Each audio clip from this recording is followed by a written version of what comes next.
Welcome live to Elba, Alabama for tonight's Wiregrass Sports matchup between the Elba Tigers and the Brantley Bulldogs. For the first time in history, this matchup this year, a matchup between 1A teams. We're happy to have you live on Wiregrass Sports. We're joined by Coach David Lowry. David Lowry with a very unique perspective of this game, as he's coached in each side. Most recently with the Brantley Bulldogs, where he coached for 14 seasons there. Very successful, a couple state championships. Coach Lowry, thank you for joining us. Glad to have you with us tonight. Well, glad to be here. Hope we in for a great game tonight. I'm sure we are. Two great historical teams here going at it, and I'm sure they're both going to get at it. Since it is a region contest, a little more incentive to make sure they get that W tonight and try to set themselves up for the playoffs. Definitely a big matchup for both teams. We're having the coin toss right now. It appears that Brantley has won the toss.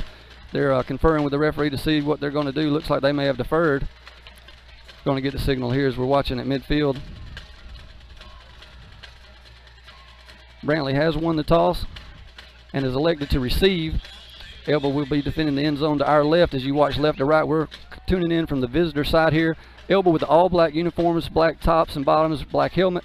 Brantley will have on the white uniforms with white helmet and green pants tonight, as both teams get prepared to come out their respective tunnels.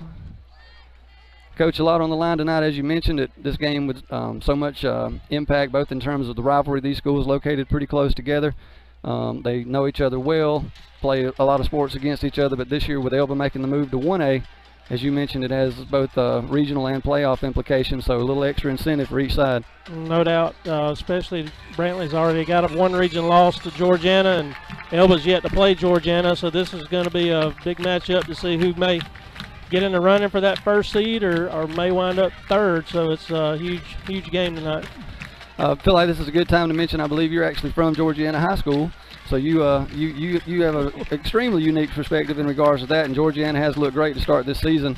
Brantley, as you mentioned, with the loss to Georgiana and then the loss last week in a big rivalry game to Luverne, a higher classification team, they've fallen out of the top 10 this week. Elba comes in at number 4 with their 4-0 record, but Brantley, according to Max Preps, actually remained in the top 5 after that loss. Well, I think that was a good game last week. I think Brantley certainly played the best game of the year. Come up a little short on the scoreboard, but the kids played exceptionally well and played really hard, I thought. Just come up a few plays short there at the end. It was definitely a good game. Coach Riley at Luverne mentioned that Coach Riles mentioned that, you know, if Brantley played that way all season, that they would definitely be a contender for the 1A state championship, and felt like he admitted after the game that he felt like that Brantley probably deserved to win that game. We spoke to a couple people, you know, around the state this week, and there were some officiating calls that the state has acknowledged that they missed during that game, and you know better than anybody that one play in either direction can change the outcome of any game, and those plays are magnified in big rivalries like that. So Brantley comes in at 3-2, but with a lot to be thankful for. We did get good word earlier tonight that their quarterback's back healthy. Actually played some Tuesday night in a JV game. So the Brantley passing attack will be the biggest threat to Elba's secondary, the only weakness that they've shown so far this year. But the secondary gave them a lot of trouble against Opp in the first half. I expect that to be, you know, a part of the story early on here. Yeah, Brantley's quarterback, Tucker Kilcrease, is just a freshman, but he's had a really good start the last couple of weeks. He's come on, made great strides and throwing the ball really well and running a little read option as well, and the offense has really picked up under his leadership. So we'll see how it goes tonight, but I think he's healthy and ready to go. My concern, if I'm Brantley's coach tonight, is they played with so much emotion. Their coach, Coach Coach Jones, was very impressed with their effort last week. Can you get up 2 weeks in a row for a big rivalry game? So that'll be actually, this will be 3 because they played Georgiana right before the Luverne game. So it's 3 weeks in a row they really had to play top opponents. You know, we look at Georgiana, Luverne, and Elba. That's pretty rough 3-game stretch for anybody. It absolutely is. Well, looks like we're ready to play here. Elba set to kick off. The officials have blown it ready for play. We got a kick underway. It's going to be a low kick, wobbling across the 20-yard line. Going to be picked up. Looks like could be number 3 there. Number 3 for the Bulldogs with the returns. He brings it out to the 30-yard line, and the Bulldog offense will be prepared to start there. 1st and 10.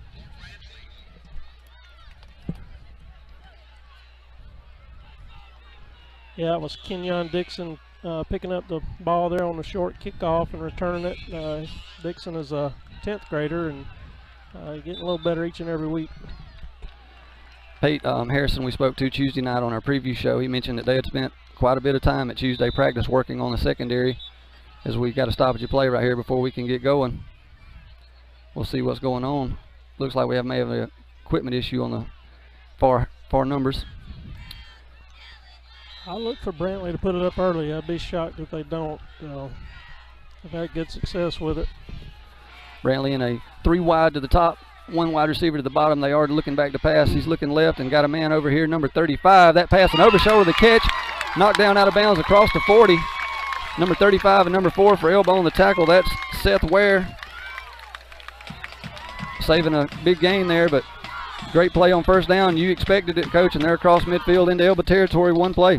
Yeah, DeAndre Owens just come out of the backfield and run a little wheel route down the sideline, and I don't think he can throw it much better than that, especially start the game with that. No, perfect throw and an excellent catch from a back out of the backfield, making the over-the-shoulder play there as Brantley's in business. 1st and 10 at the 40-yard line here. 2 wide receivers to the top, got a wing back and a 1 wide receiver to the bottom here. A little bit of a high snap. They fake the give and going to dump it off to number 2. He's got first down yardage up across the 30, knocked out of bounds there. Number 5 by Elba on the tackle. Number 5 is Richmond Singletary. You'll see him on both sides of the ball tonight.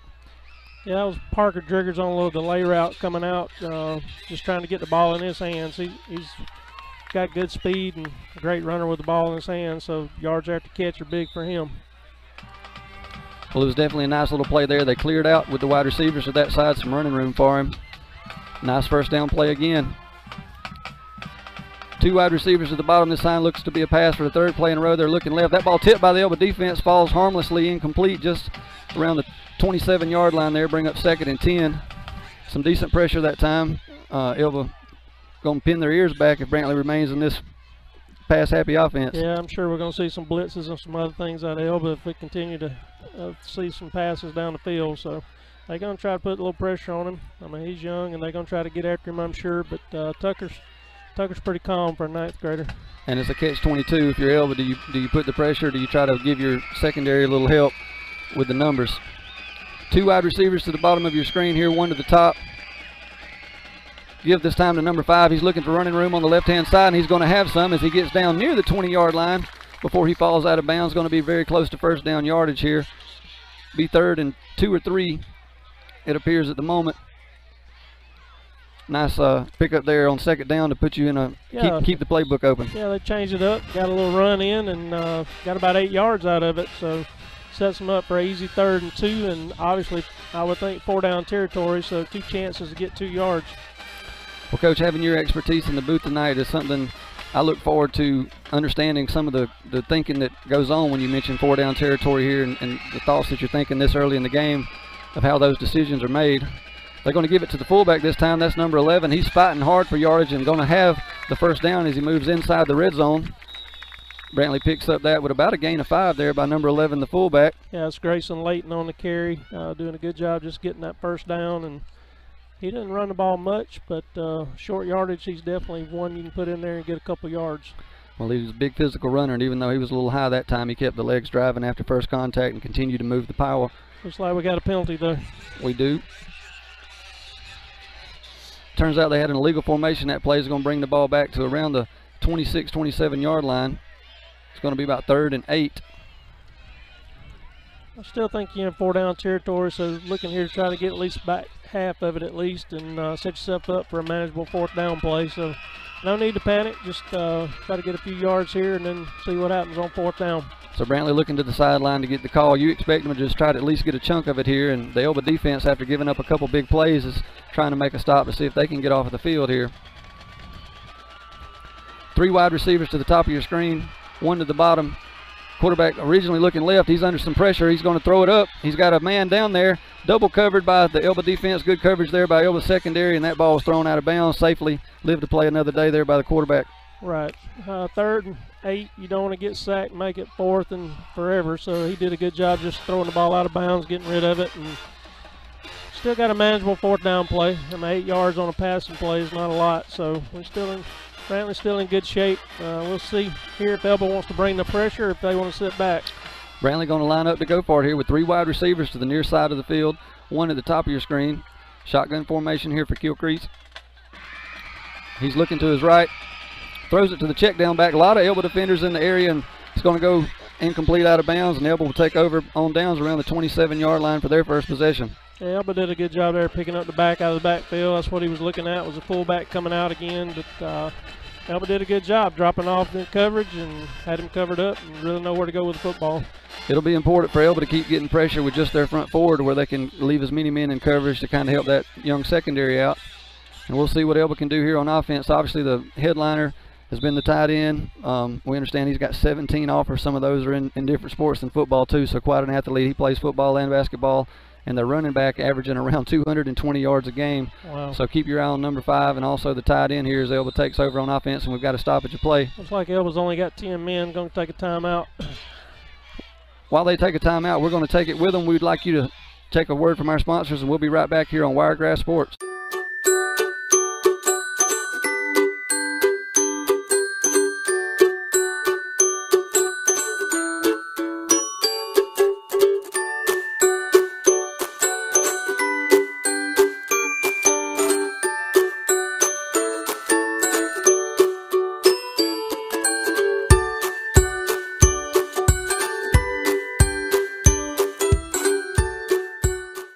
Total Lawn Care Plus is your one-stop shop for lawn care, landscape, pressure washing, handyman work, and more. Licensed and insured with over 7 years commercial experience. Dozens of satisfied customers in Pike and 4 surrounding counties.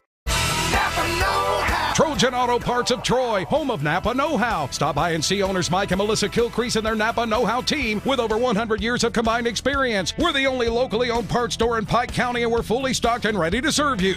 We pride ourselves on being your go-to parts store, not only for the simple items, but we specialize in those hard-to-find items as well. Trojan Auto.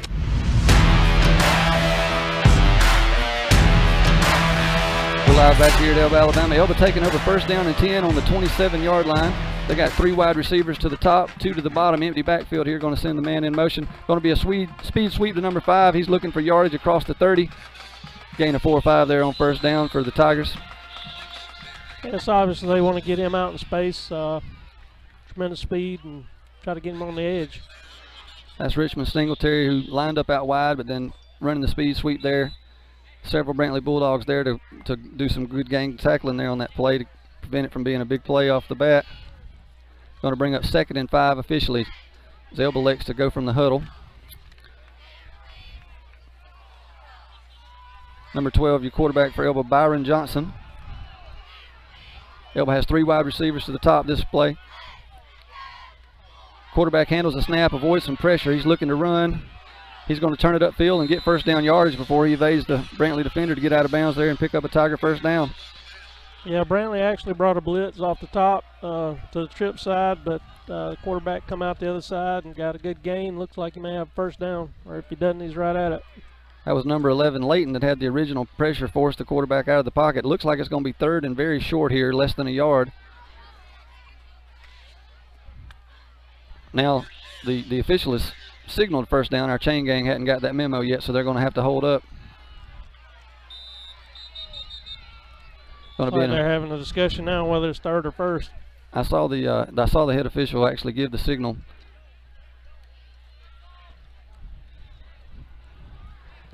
There's a conference, as he mentions.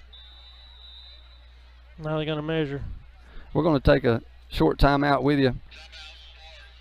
We'll be right back when they get everything figured out here. It's the right part at the right price at the right time. Napa, a name you've trusted here in Troy since 1945. Know-how, Napa Know-how.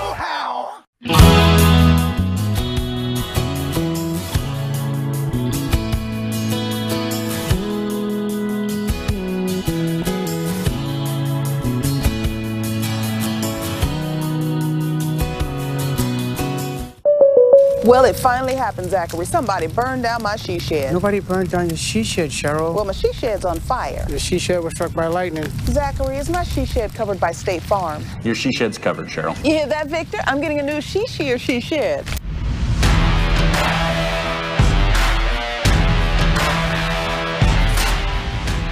We're back live here after the measurement. It was a first down Tigers.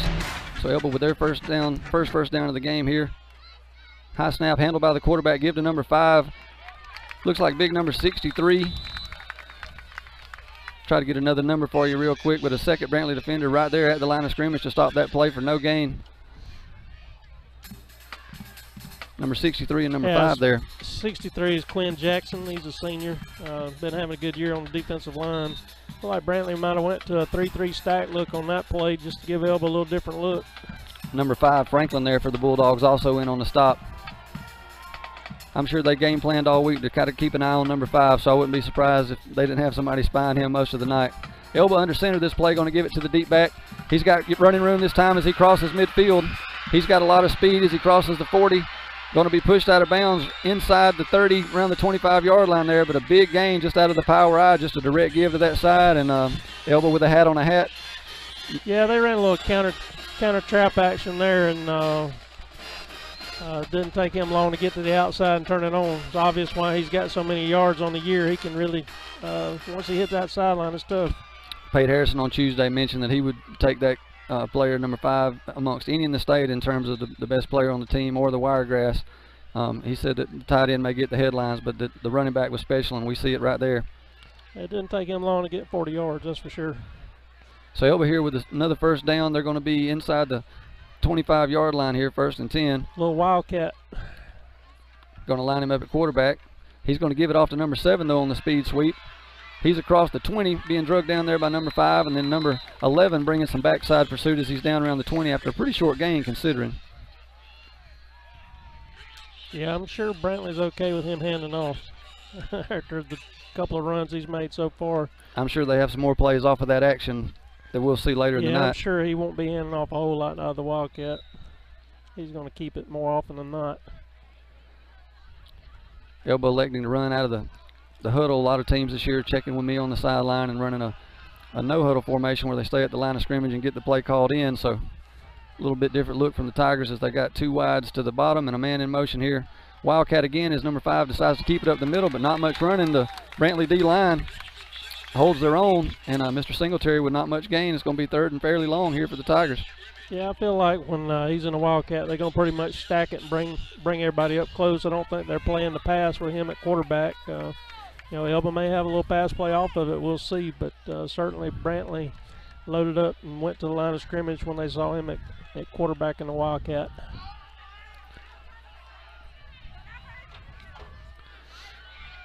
Key 3rd down here. I'm sure if you think it was 4-down territory for Brantley, you probably agree it is here for the Tigers. So see what they do here.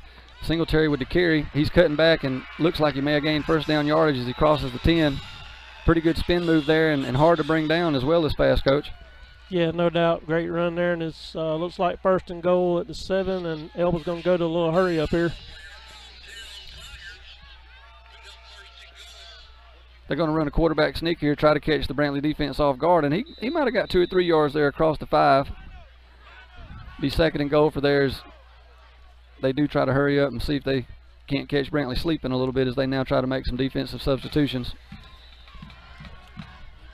Yeah, I mean, quarterback sneak on the 7, that's tough, but he was able to get a couple of yards with some good hard running, but not a lot of room in there. I tell you, I've been pretty impressed so far with Brantley's front line. Even though Elba's been able to move down the field, they're holding their own pretty well against this Elba offensive line. Hand off to the deep back there, but we've got a whistle on the play, I believe. Yeah, this one was blown dead. I believe it's going to be a dead ball foul here. Either somebody moved or somebody lined up all sides. We'll see. Every penalty is magnified in the red zone. It's going to be offsides against the defense, be half the distance to the goal. Going to be the first mark off this drive against the Bulldogs. Yeah, we're going to be 2nd goal from about the 3, and looks like Elba's bringing in kind of their strong package, goal line, short yardage package for offense. Did see some extra weight come in there to block this play. And he's lining up at fullback. Yeah, I don't know what he weighs, but he looks like he can block somebody coming downhill from there. That is Larry Burks. He's 6 foot 315 senior there as he paves the way, and it looks like Singletary with the handoff and going to sneak in. No signal yet from the officials. Quarterback signaling touchdown, but we haven't gotten word yet from the officials. Looks like he's going to be a little short. May see the same play. It's going to be 3rd and very, very short here as teams Can't be much more than a foot here, Coach. There's literally the ball looks to be sitting on the line from our vantage point here. Be 3rd down and goal from there. Yeah, I would say we either see the same player quarterback sneak, one of the two. I agree with you on both. Hard to keep it out of Singletary's hands, but as well, you hate to hand it off in the backfield sometimes and give up that yardage when you're this close. They do give it to number 5. He's trying to nose in and looks like he has this time. Still no signal from our officials. Finally got a signal there. Okay, touchdown Elba as they take a 6-0 lead here. We got 5 minutes and 10 seconds to go.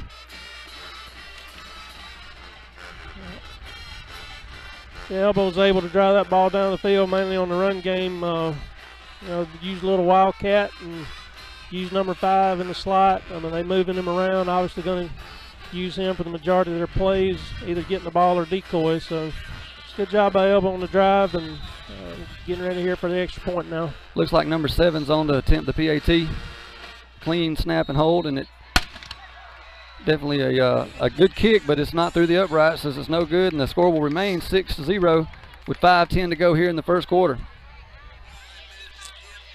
Coach, as you were alluding, it was a good drive for Elba. The one big run on the counter action, a couple quarterback powers, a couple wildcat looks, but they're going to, looks like they're wanting the ball in the hands of their best player. No doubt. I mean, if you can run it, there's really no need to throw it, and that's what they did. They just ran it down the field, and Brantley had to make some adjustments, try to stop the run, and the danger you run into is when you load up front, and if he breaks the line, then, you know, he's hard to catch, so got to be careful.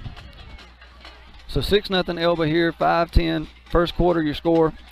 Elba with 2 timeouts remaining, Brantley with 3, as we try to keep you a recap of the time in the quarter.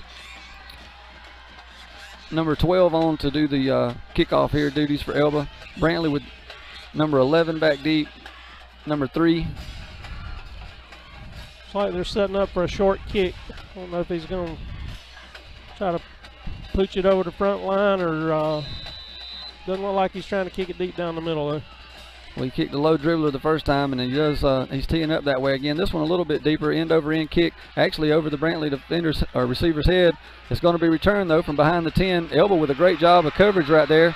Number 19 of Elba there on the tackle. A little bit of extracurricular back up the field.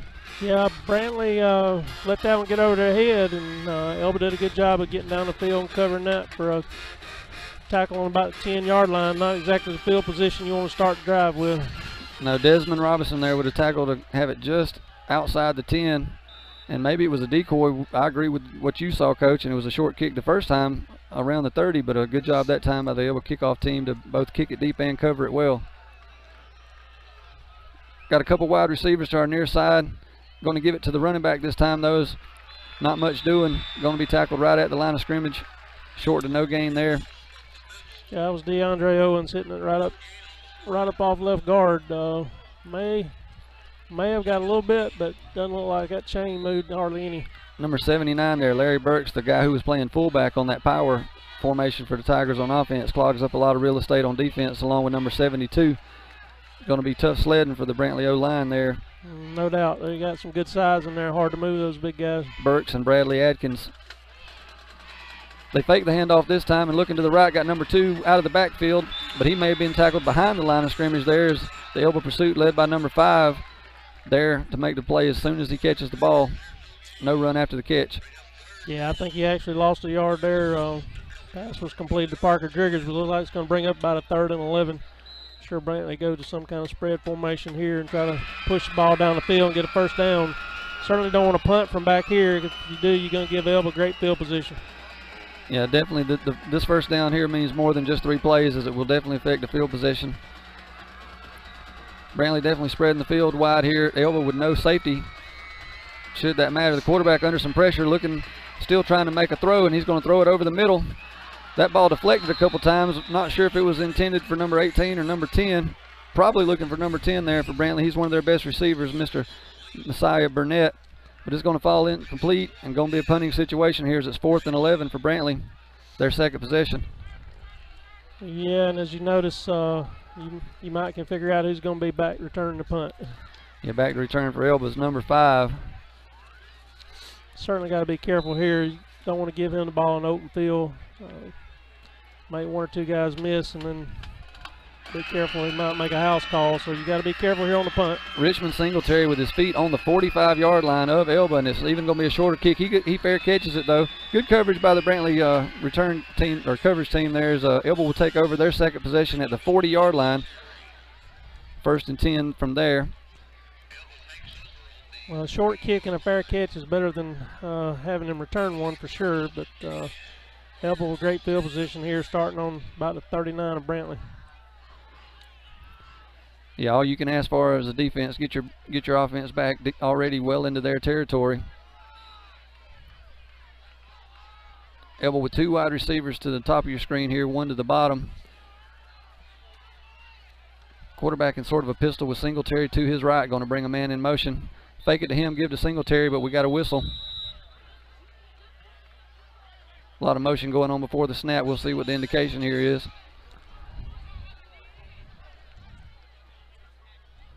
Looks like we have the same situation. Brantley's lining up all sides. Somebody must have their head across the ball or something. I didn't see anybody move, so must just be lined up all sides, not getting back. I agree with it. I'm sure Coach Jones is very upset. When he spoke to us a couple weeks ago before the Luverne game, that he was very frustrated with their penalties lining up, very frustrated with those types of decisions, and we're late enough into the season now. Even Elba's only got 4 games, but this is the 6th game for Brantley, and you look for these types of things to be cleaned up at this point in the season. Right, certainly can't make minimal mistakes right now, especially given Elba's field position, and you're already down 6. You don't want to do anything to help them, and certainly 1st and 5 is helping them. Quarterback rolling to his right this time.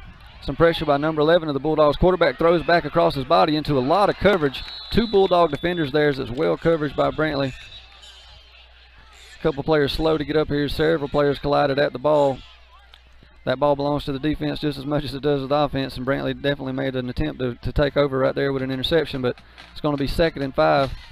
Yeah, I'm sure the coach on Elba did not want to see the ball go deep across the middle late like that and hang. Could have very well been picked off, but like everybody was fighting for it, and Elba's receiver actually did a good job of making sure it wasn't intercepted. Pate Harrison having a word with the quarterback as we speak on the sideline, but there was a penalty on that play. Didn't get the indication from the announcer, but it was a 5-yard mark off, and going to be 2nd and 10 here.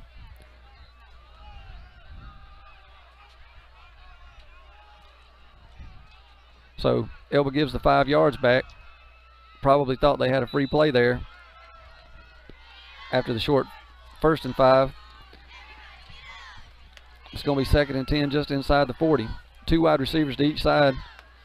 They fake the Singletary, going to throw it out to the outside. That pass complete, but immediately knocked down by number 10. Brantley's best wide receiver also playing hard on the secondary there.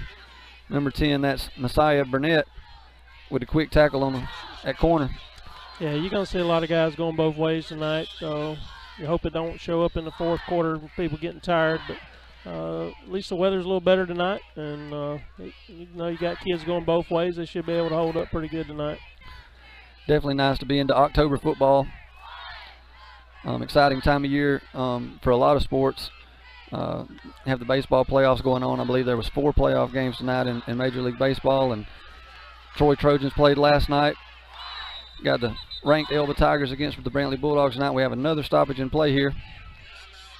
This time it's going to be a timeout. We're going to take it with them. We're going to have a word from our sponsors, and we'll be right back to join you here on Wiregrass Sports. She's here? Mm-hmm. That's wonderful. News. Go with the one that's here to help life go right. State Farm. Call State Farm agent Burrice Gracie today. Hook's Barbecue, down-home barbecue in a counter-served setting, located on Emma Drive off of Highway 231 in Troy, Alabama.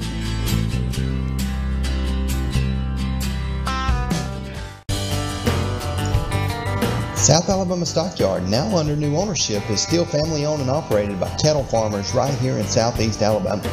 Come every Thursday at 1 p.m. and join the best buyers and sellers from all over the area. Whether you come for the experience, looking at getting into the cattle business, or maintaining your farm and growing, South Alabama Stockyard is where all the farmers are. Vendors are on site every auction, so come on and have lunch with us. Located at 268 County Road 5522, Troy, Alabama.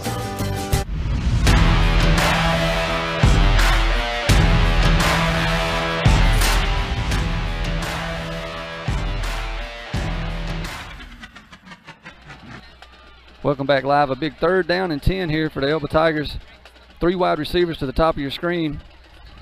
Quarterback in the shotgun looking to throw. He evades number 11, and he's not going to be able to get away.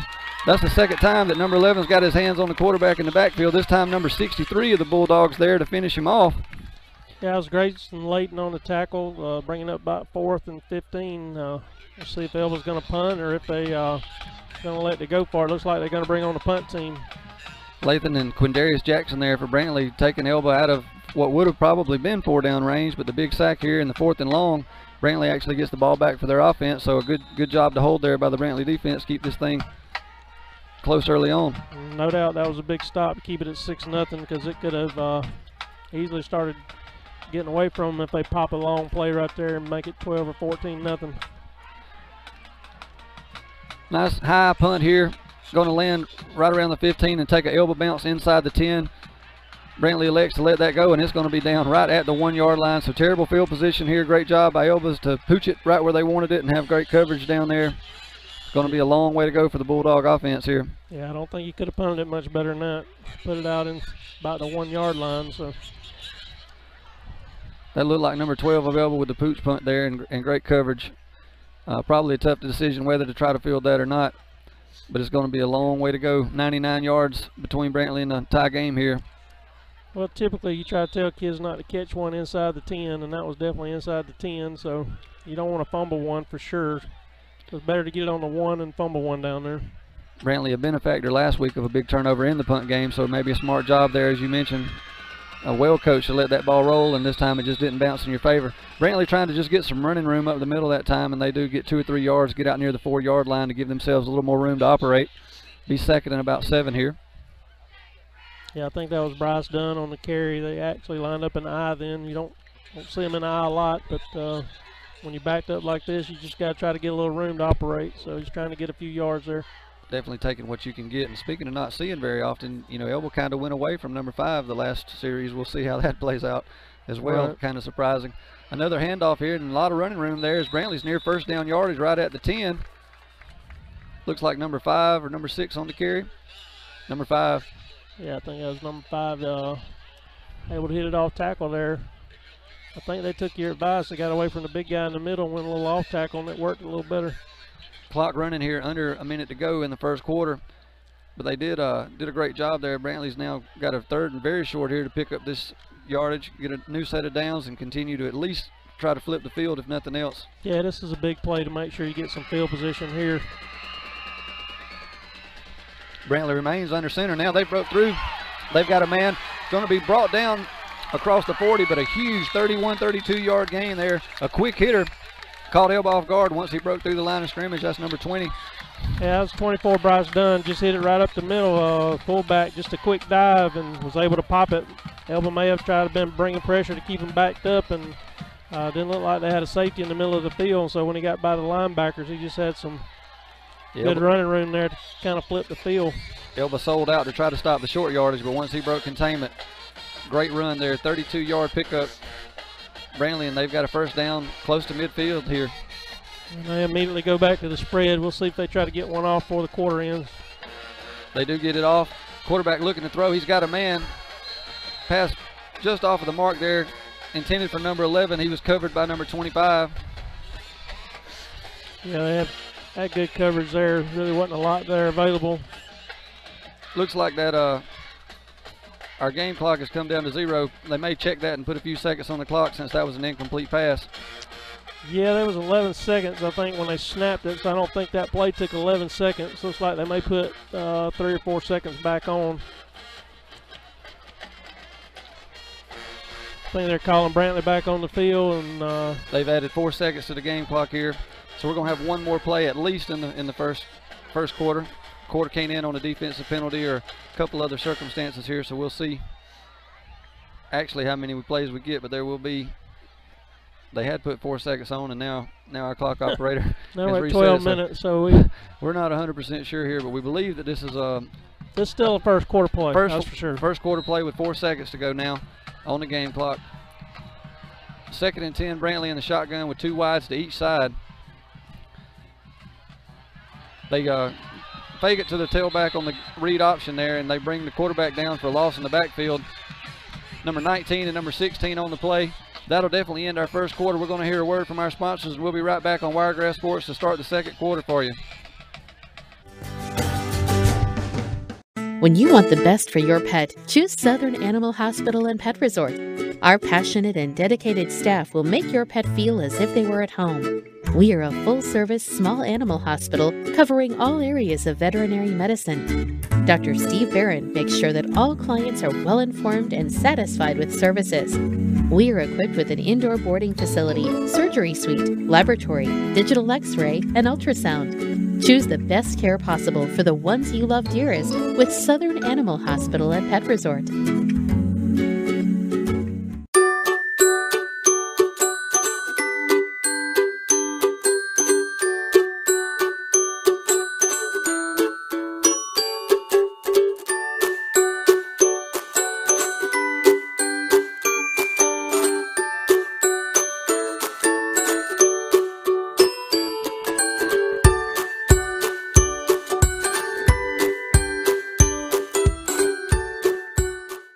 Total Lawn Care Plus is your one-stop shop for lawn care, landscape, pressure washing, handyman work, and more. Licensed and insured with over 7 years commercial experience. Dozens of satisfied...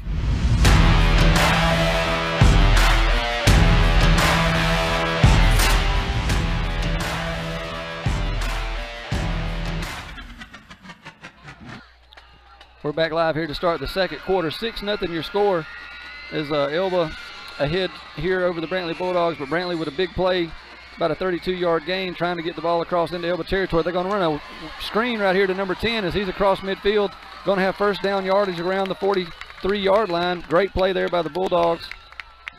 Yeah, that was Messiah Burnett on a little slip screen, wide receiver screen, caught Elba in a blitz, and there was nobody home. Good call.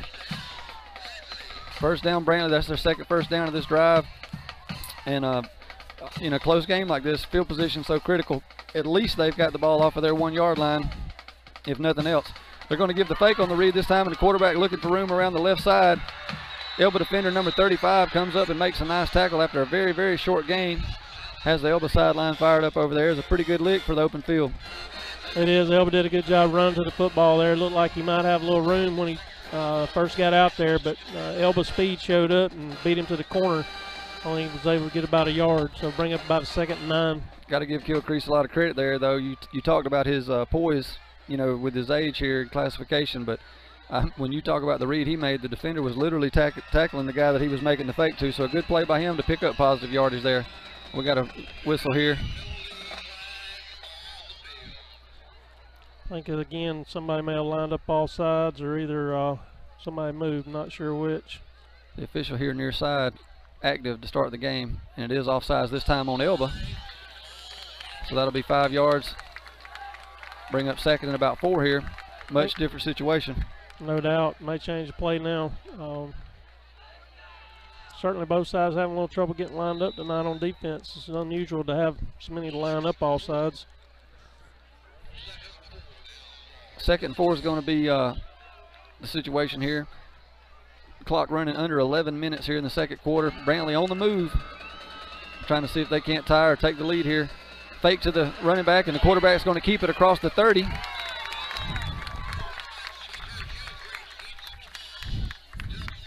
I lost something. All right. We back. All right. Not sure there. We lost audio for a split second, but as you saw in our video, good gain there by the quarterback. He keeps it on the read option right up the middle. Elba not at home again as he comes inside the pressure. And another first down for the Bulldogs as they're getting closer and closer to knocking on the door in the red zone here. Ball inside the 30. Yeah, he kept that one up the middle, and that was a great read by Tucker just to pull that one. It was a good opening there in the middle and good gain, and got a little momentum going now. After watching Brantley last week with their passing attack, I'm very impressed with their running game here, to moving the ball well between the 20s against these Tigers. Looking to pass this time, got a man number 10 behind the Elba defense.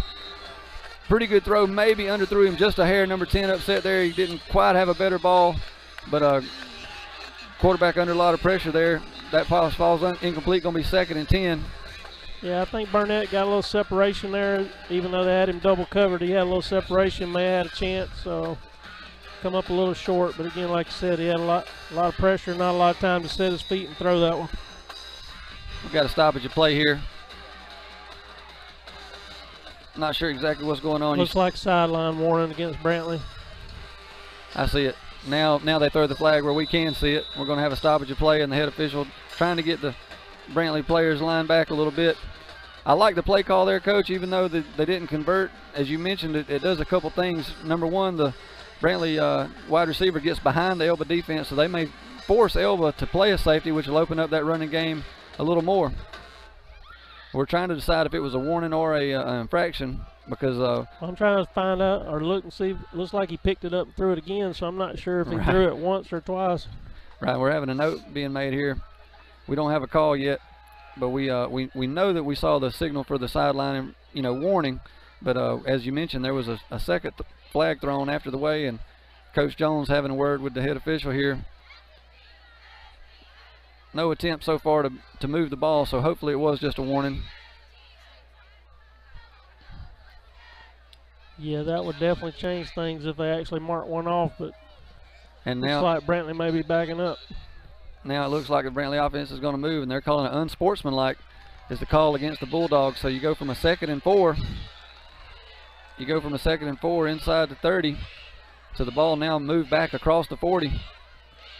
And they're still moving it back, Coach. It's going to be around the 43-yard line here. Yeah, it's going to be about 2nd and 25 now. Changes a lot. Unfortunate set of circumstances there. We know there was a sideline warning. Don't know if anything was said on that side. But a big penalty there, and long way to go for the Bulldogs here on 2nd down. 3 wide receivers to the near side of our screen. Quarterback looking to throw. Elba with pressure on him, but he's able to escape that pressure. Going to throw the ball. The ball's going to be intercepted. Number 35 of Elba with the interception. He's into Brantley territory looking for a couple blocks. Number 57 of the Bulldogs going to bring him around, bring him down around the 25-yard line, but Elba with the interception there. Good job by the Brantley quarterback to escape the first little pressure, but a bad decision to throw into some traffic there, Coach. Threw in some traffic. A lot of times those down distances will get you. He's thinking about 2nd 25, trying to make a play, and sometimes when you try to make a play, some things like that happen, and unfortunately for him, that time it was picked. So Elba takes over on offense here, already in the Brantley territory. 10 minutes remaining on your play clock here, game clock rather, in the 2nd quarter. Let's see if Elba looks to strike fast here on the quick change scenario. Yeah, I wouldn't be surprised to see him go up top and try to hit a big play. Looks like Brantley's going to take a timeout and try to slow things down, just catch a breath after that play and then turnover. We're going to have a break with them, Coach, and we'll come back and talk about the scenario here. You're on the Wiregrass Sports. Customers in Pike and 4 surrounding counties. Trojan Auto Parts of Troy, home of Napa know-how. Stop by and see owners Mike and Melissa Kilcrease and their Napa know-how team with over 100 years of combined experience. We're the only locally owned parts store in Pike County, and we're fully stocked and ready to serve you. We pride ourselves on being your go-to parts store, not only for the simple items, but we specialize in those hard-to-find items as well. Trojan Auto Parts, the right part at the right price at the right time. Napa, a name you've trusted here in Troy since 1945. Know-how, Napa know-how.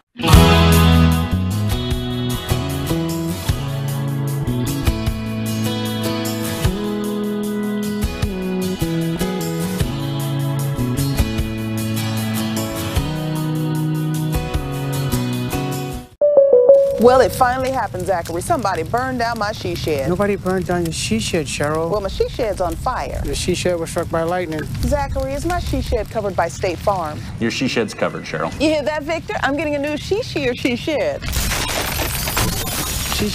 Mm-hmm. That's wonderful news.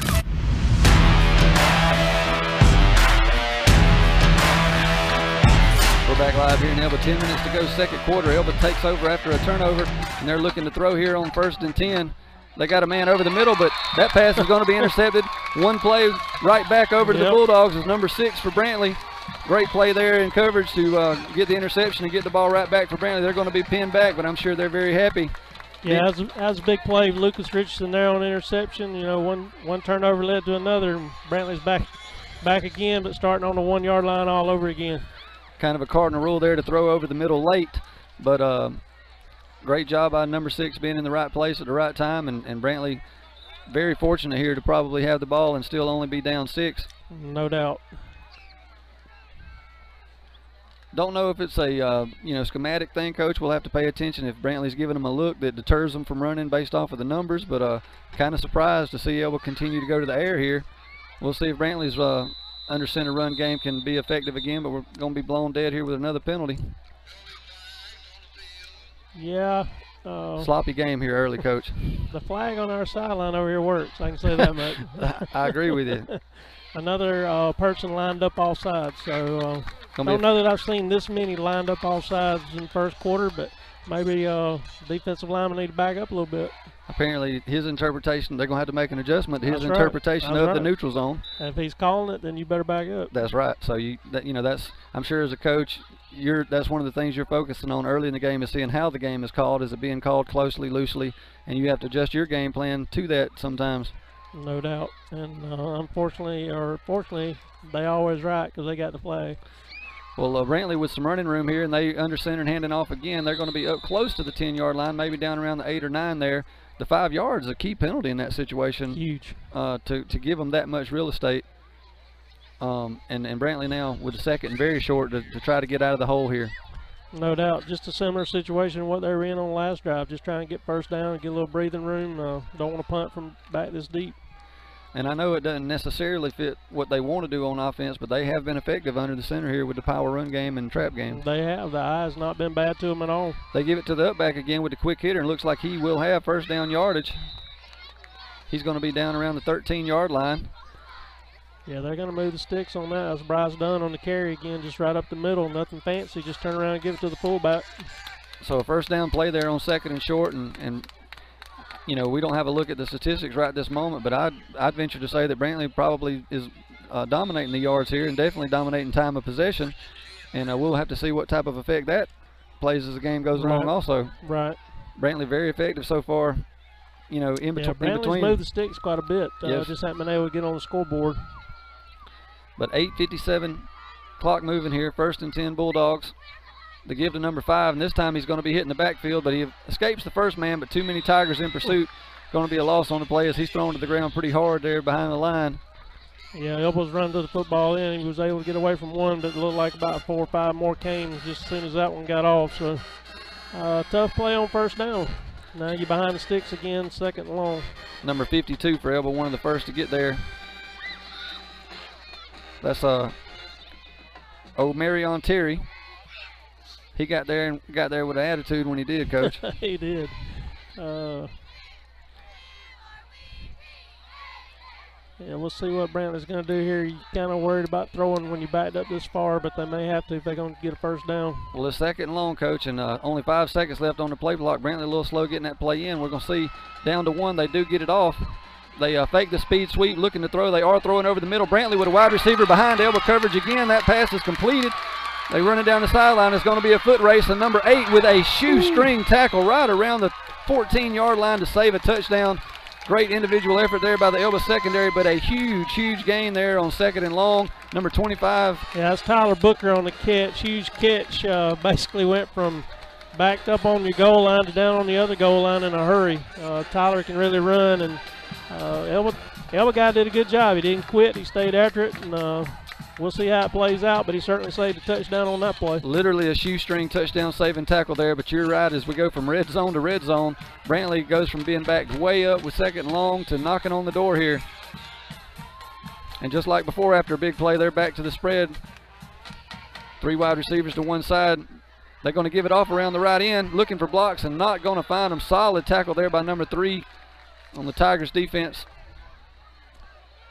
That was 35 on the carry for the Bulldogs. DeAndre Owens on the carry there, but I think you're seeing the pattern. It's hard to get on the outside on the perimeter well because they can really run on defense. And Iverson Lane there with a big hit. I think Brantley's had a lot of success up the middle and inside, but it's hard to get on that edge with them. Right, the quick game's been good to them. It's going to be 2nd and 12 here. 2nd and 13 officially your call here. Brantley looking to throw. They get rid of it quick this time. Completed out to number 10. He tries to spin to the outside. He's across the 10. Solid gain there. Pick up a 5 or 6 yards. It's going to be tackled inbounds by the Elba defense. Yeah, it was number 10 on Burnett. Looks like a little hook route just to get some yardage back, get something positive, make it a little more manageable third down play.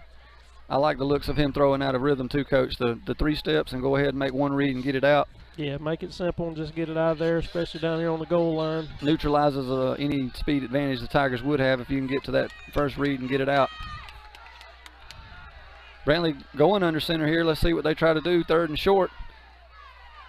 They do try to run it up the middle. Not a whole lot going on. Yeah, I don't think they got much movement there. Bryce Dunn on the carry. Been having good success with that play, but that time didn't get a lot of movement here on the goal line. It's going to bring up 4th down.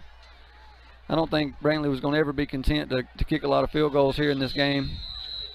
Worst case scenario here is they take a timeout. Looks like to talk about it, and we're going to take it with you, but we'll bring up this 4th down situation when we come back here on Wiregrass Sports. Go with the one that's here to help life go right. State Farm. Call State Farm agent Burris Gracie today. Hook's Barbecue, down-home barbecue in a counter-served setting, located on Emma Drive off of Highway 231 in Troy, Alabama.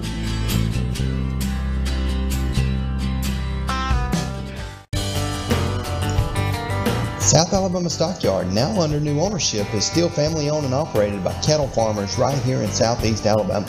Come every Thursday at 1 p.m. and join the best buyers and sellers from all over the area. Whether you come for the experience, looking at getting into the cattle business, or maintaining your farm and growing, South Alabama Stockyard is where all the farmers are. Vendors are on site every auction, so come on and have lunch with us. Located at 268 County Road 5522, Troy, Alabama. When you want the best for your pet, choose Southern Animal Hospital and Pet Resort. Our passionate and dedicated staff will make your pet feel as if they were at home. We are a full-service small animal hospital covering all areas of veterinary medicine. Dr. Steve Barron makes sure that all clients are well-informed and satisfied with services.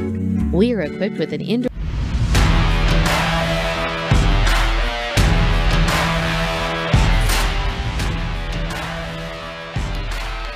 We're back live here. Brantley going for it around 4th and 5 here. Shotgun formation. Kilcrease looking to throw. He gets the pass off wide to the outside, but out of the reach of the Brantley receiver. Intended for number 5 there. But Elba's going to take on the ball here inside their 10-yard line. But yeah, he's trying to hit the back out on a flat route. It was real good coverage by Elba. Looks like they were in man, and linebacker just picked the back up as he come out. Really nowhere to throw it.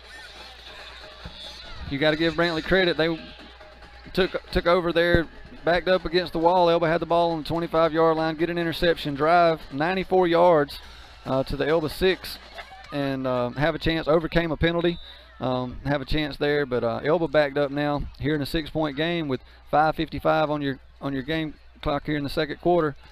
Yeah, and how big is that play now made by the Elba defender to that make that shoestring tackle, that shoestring tackle is at least a 7-point swing there, so that'll be a helmet sticker later. Elba with 2 wides tight to the top of your screen, 1 at the bottom, this time to give to number 5. He breaks several tackles as he comes across near the 15-yard line. Going to be about an 8-yard gain on first down. Yeah, tackle there by Parker Driggers, but huge gain there on first down. He definitely had a wide hole, Coach, as he crossed the line of scrimmage. Can't tell if there's a flag down on the far side. I see a flag now right around the 5-yard line, Coach. Elba backing up. I hadn't seen any kind of signal, but it looks like it may be going against Elba. Right, if you look at the far sideline there around the 5-yard line, clearly a penalty against the Tigers as they moving it back. Going to be a half the distance type penalty. Looks like it might have been not enough men on the line of scrimmage. So half the distance to the goal there is going to bring it back inside the 3. Legal formation there by the Tigers.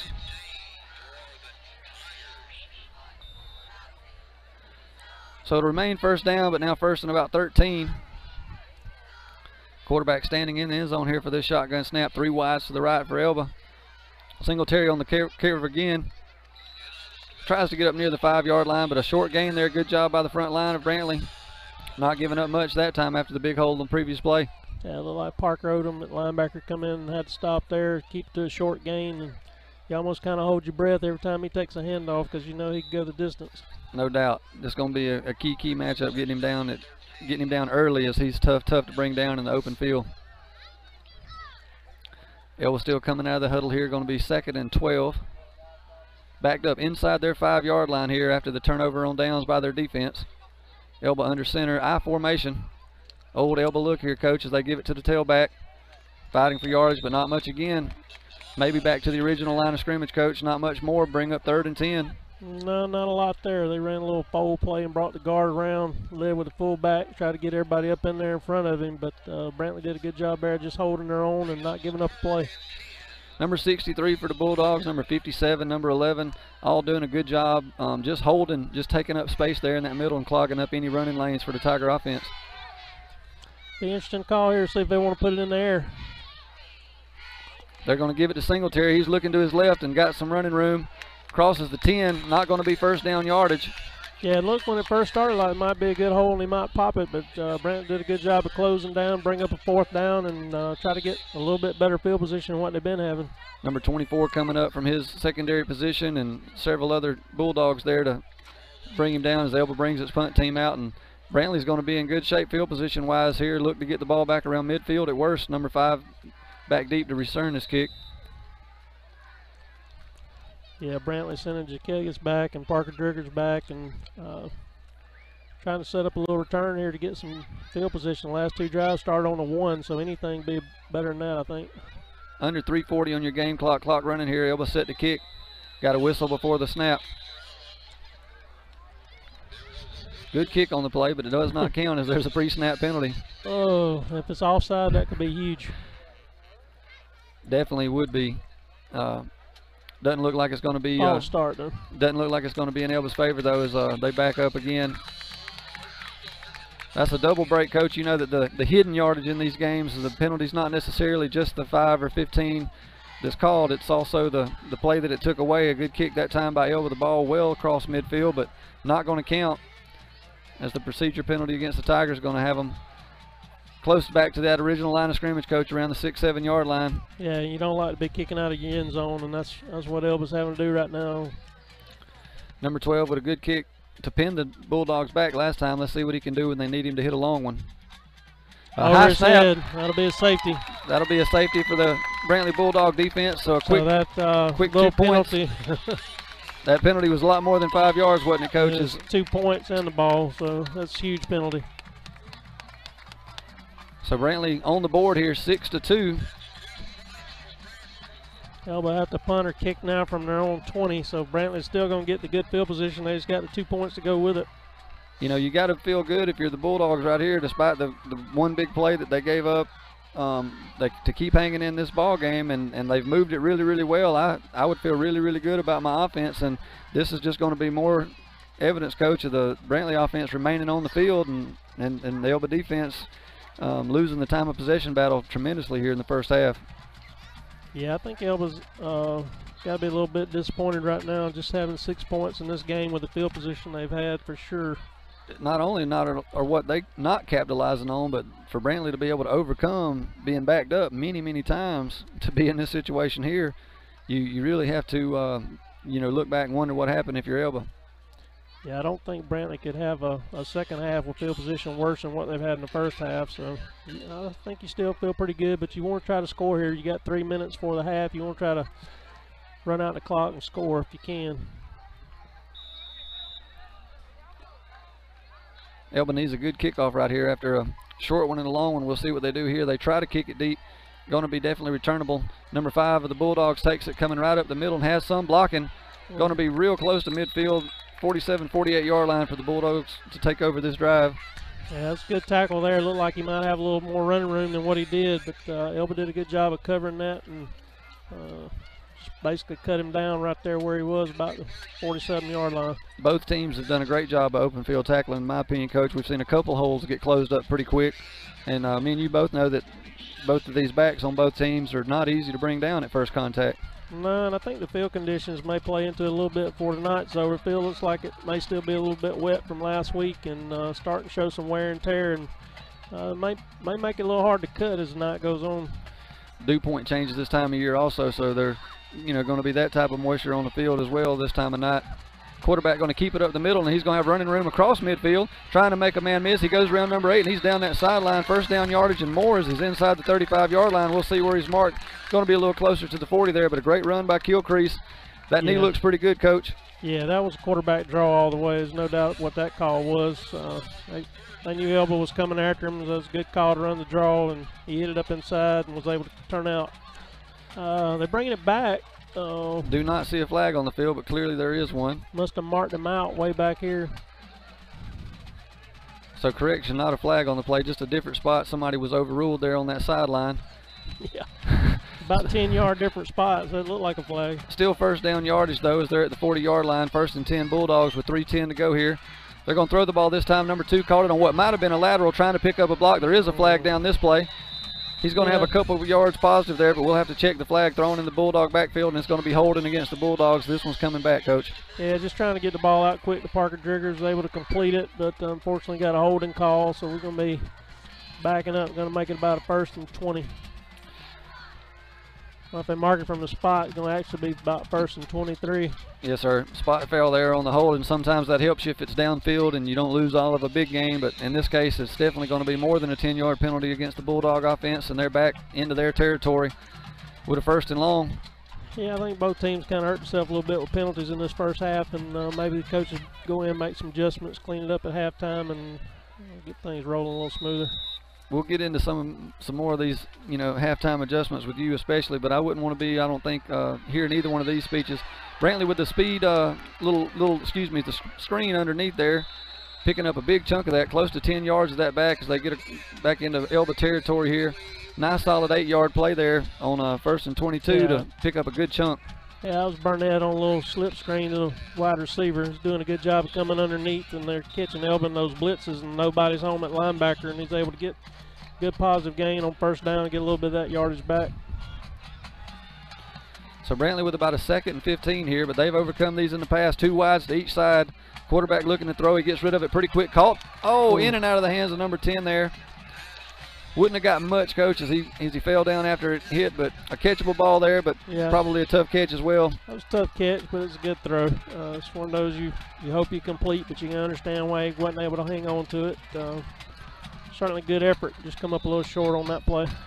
So with 2:18 remaining here at half, Coach, how does the, who gets the ball to start the second half and that type of thing start factoring into your decision making here as a play caller on offense and defense?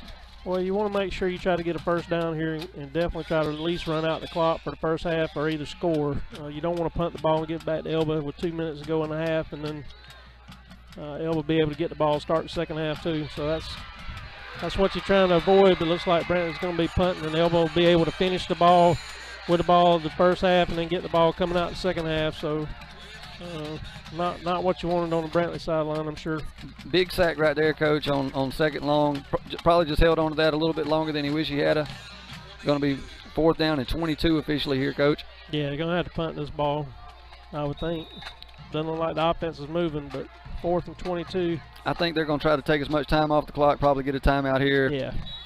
Each team with a timeout left. So Elba's going to take one before they do, though, to stop the clock. Try to preserve as much game clock as they can. So that little insight into the gamesmanship there between the 2 coaching staffs. We're going to take a short break with you here on Wiregrass Sports, and we'll be back with 1:42 to go in the 2nd quarter. Boarding facility, surgery suite, laboratory, digital x-ray, and ultrasound. Choose the best care possible for the ones you love dearest with Southern Animal Hospital and Pet Resort.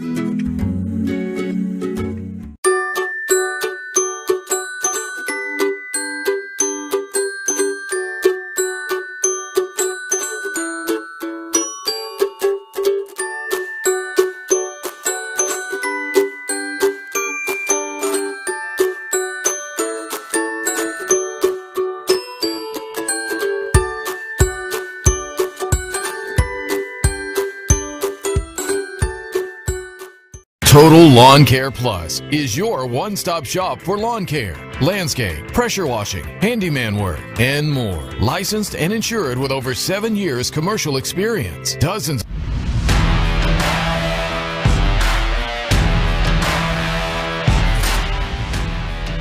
4th down and long here as we're back live on Wiregrass Sports with 1:42 to go. 2nd quarter, Brantley in punt formation. Nice high end over end punt here. Elba defender, or receiver rather, taking it back. Looks like, I thought he'd wait for a fair catch and then he wanted to run with it afterwards. That's actually a penalty, and they're going to drop it now. It comes in late. I was about to ask, Coach. I thought it was. we've seen a couple trick plays this year in college football with the fake of the fair catch. Yeah, I think Brantley's glad he called for a fair catch because he had some running room if he hadn't. Right, I think he realized that. He originally, looking by how far deep he was going, wanted to make that signal, but when he realized that the Brantley kicker may have outkicked his coverage there, he wanted to run it, but it was too late, and it's going to be a procedure call there against the Tigers and back them up even further here.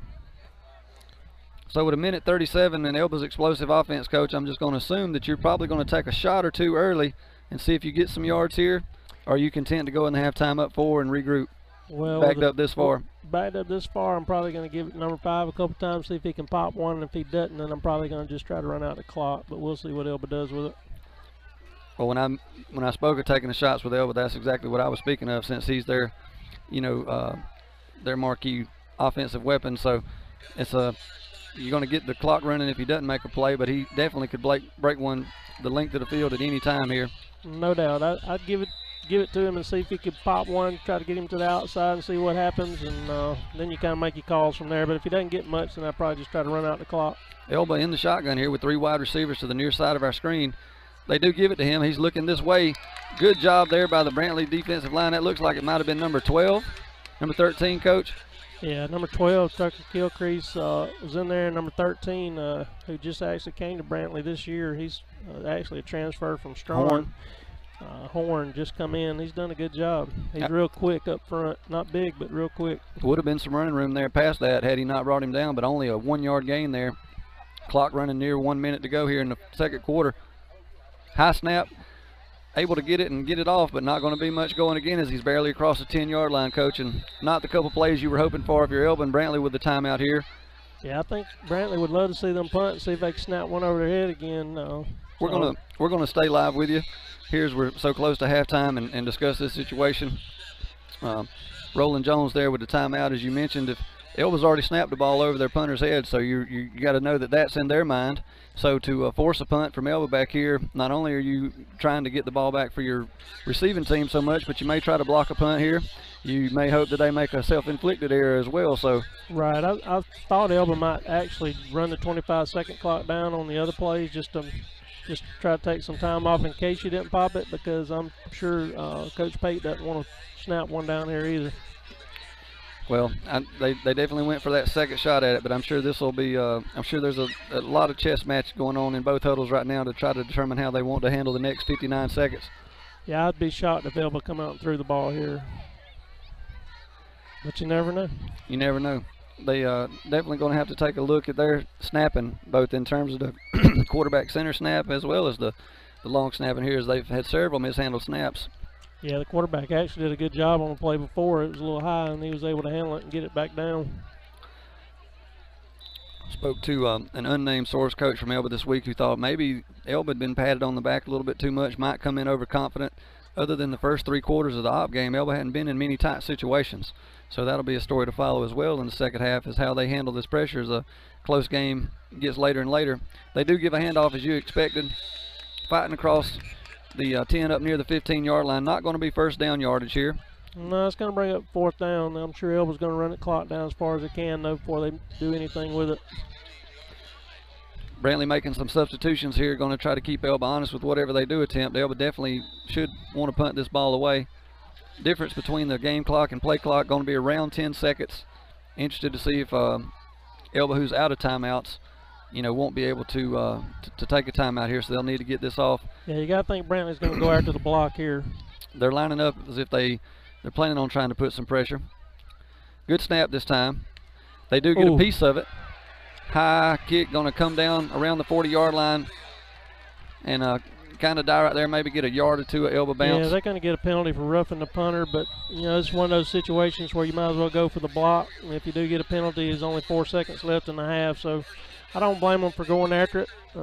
That's one of those penalties you can live with, trying to make a play right there, because if you block the punt, you're probably going to get a touchdown or a safety, so I think it was worth the risk. I like the way you think, Coach. That's something that I'm sure a lot of the people at home, myself included, might not have considered. I'd mentioned that you might try to block it, but the willingness to even live with that penalty that far back, because this first down still most likely not going to affect the halftime score with 4 seconds here. Well, you would hope not. You'd probably go into some kind of prevent here and just don't let them break one and go to the half down 6-2. So I think it was worth the risk. We'll see how it plays out on this one play. It was hard to tell. I actually had thought for a split second that maybe they had got a piece of it, which would have eliminated any chance of that type of penalty. Elba with a late player onto the field here, number 72, getting in position. 4.4 seconds dead ball play here. Elba looking to pass. Dead ball's intercepted by the Bulldogs, number 24. And if they look at that close, Brantley may actually get a play on offense here before the half. I don't think they're going to give him one. That was actually fixing to be a hook and lateral. I saw the back coming around. So Elba had a trick play dialed up. Elba had a trick play dialed up. It was going to be a good trick play, but Bryce Dunn with a big interception there to kind of steal that play away from him. Elba trying to run off at the field here. Brantley trying to stay as Roland Jones wants a word with the officials, but he's not going to catch him. No, he's not going to get another play. They're going to go to half 6-2. Well, we're going to take a short break. We're going to get a word from all of our sponsors, and then we're going to have some coverage of each band's performance. So be sure to come back and hear both the Elba High School and Brantley High School Marching Tiger bands and Bulldog bands. We'll be right back with you. 6-2 your score here. Very defensive battle. A lot of offense between the 20s, but not a lot of scoring. We'll be right back after these messages. To satisfy customers in Pike and 4 surrounding counties. Trojan Auto Parts of Troy, home of Napa know-how. Stop by and see owners Mike and Melissa Kilcrease and their Napa know-how team with over 100 years of combined experience. We're the only locally owned parts store in Pike County, and we're fully stocked and ready to serve you. We pride ourselves on being your go-to parts store, not only for the simple items, but we specialize in those hard-to-find items as well. Trojan Auto Parts, the right part at the right price at the right time. Napa, a name you've trusted here in Troy since 1945. Know-how, Napa know-how.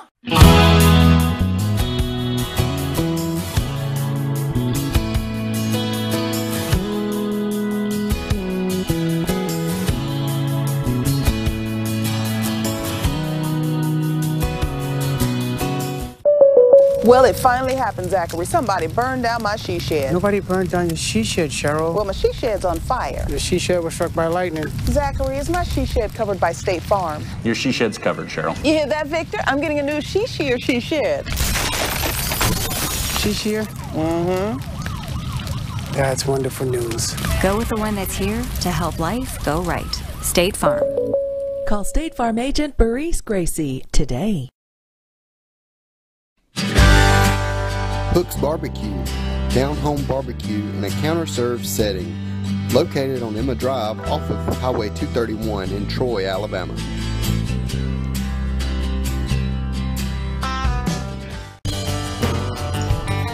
South Alabama Stockyard, now under new ownership, is still family-owned and operated by cattle farmers right here in southeast Alabama. Come every Thursday at 1 p.m. and join the best buyers and sellers from all over the area. Whether you come for the experience, looking at getting into the cattle business, or maintaining your farm and growing, South Alabama Stockyard is where all the farmers are. Vendors are on site every auction, so come on and have lunch with us. Located at 268 County Road 5522, Troy, Alabama. When you want the best for your pet, choose Southern Animal Hospital and Pet Resort. Our passionate and dedicated staff will make your pet feel as if they were at home. We are a full-service small animal hospital covering all areas of veterinary medicine. Dr. Steve Barron makes sure that all clients are well-informed and satisfied with services. We are equipped with an indoor boarding facility, surgery suite, laboratory, digital x-ray, and ultrasound. Choose the best care possible for the ones you love dearest with Southern Animal Hospital and Pet Resort.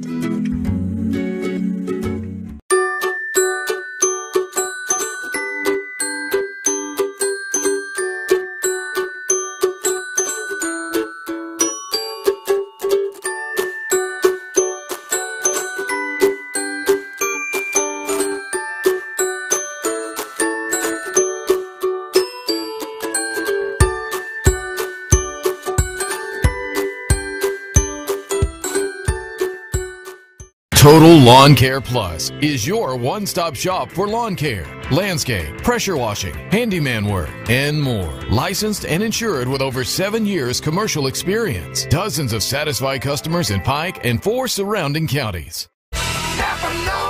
Trojan Auto Parts of Troy, home of Napa know-how. Stop by and see owners Mike and Melissa Kilcrease and their Napa know-how team with over 100 years of combined experience. We're the only locally owned parts store in Pike County, and we're fully stocked and ready to serve you. We pride ourselves on being your go-to parts store, not only for the simple items, but we specialize in those hard-to-find items as well. Trojan Auto Parts, the right part at the right price at the right time. Napa, a name you've trusted here in Troy since 1945. Know-how. Napa know-how.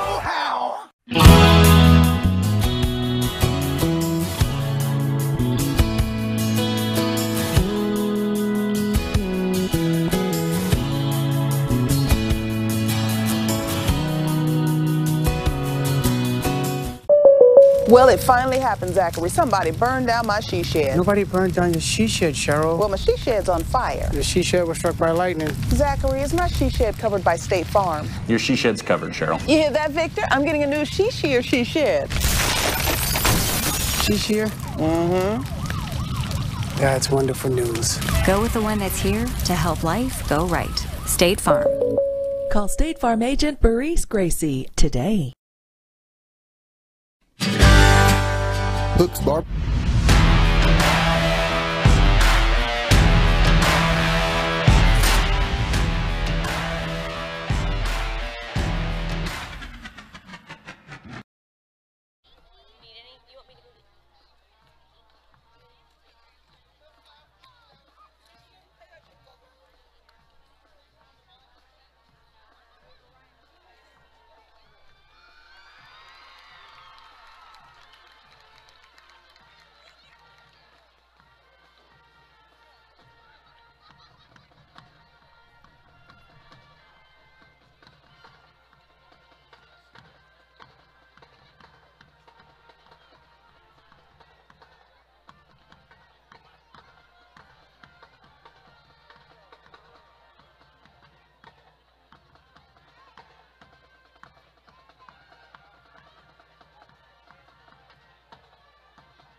satisfy customers in Pike and 4 surrounding counties.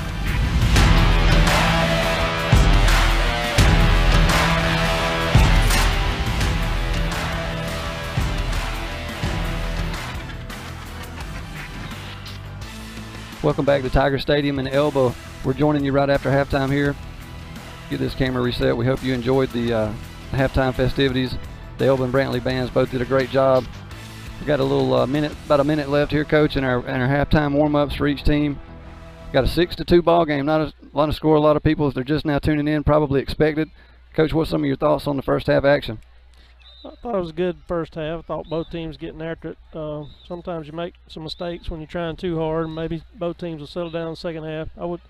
I would be surprised if the score stays 6-2. I look for it to be a little more scoring here in the second half, and especially got guys going both ways. So a lot of times the defense in the second half be a little more tired, and that leads to some scoring. So we'll see how it plays out, but I'm pretty sure Elba's not satisfied with 6, and I know Brantley's not satisfied with 2. So we'll see how it goes.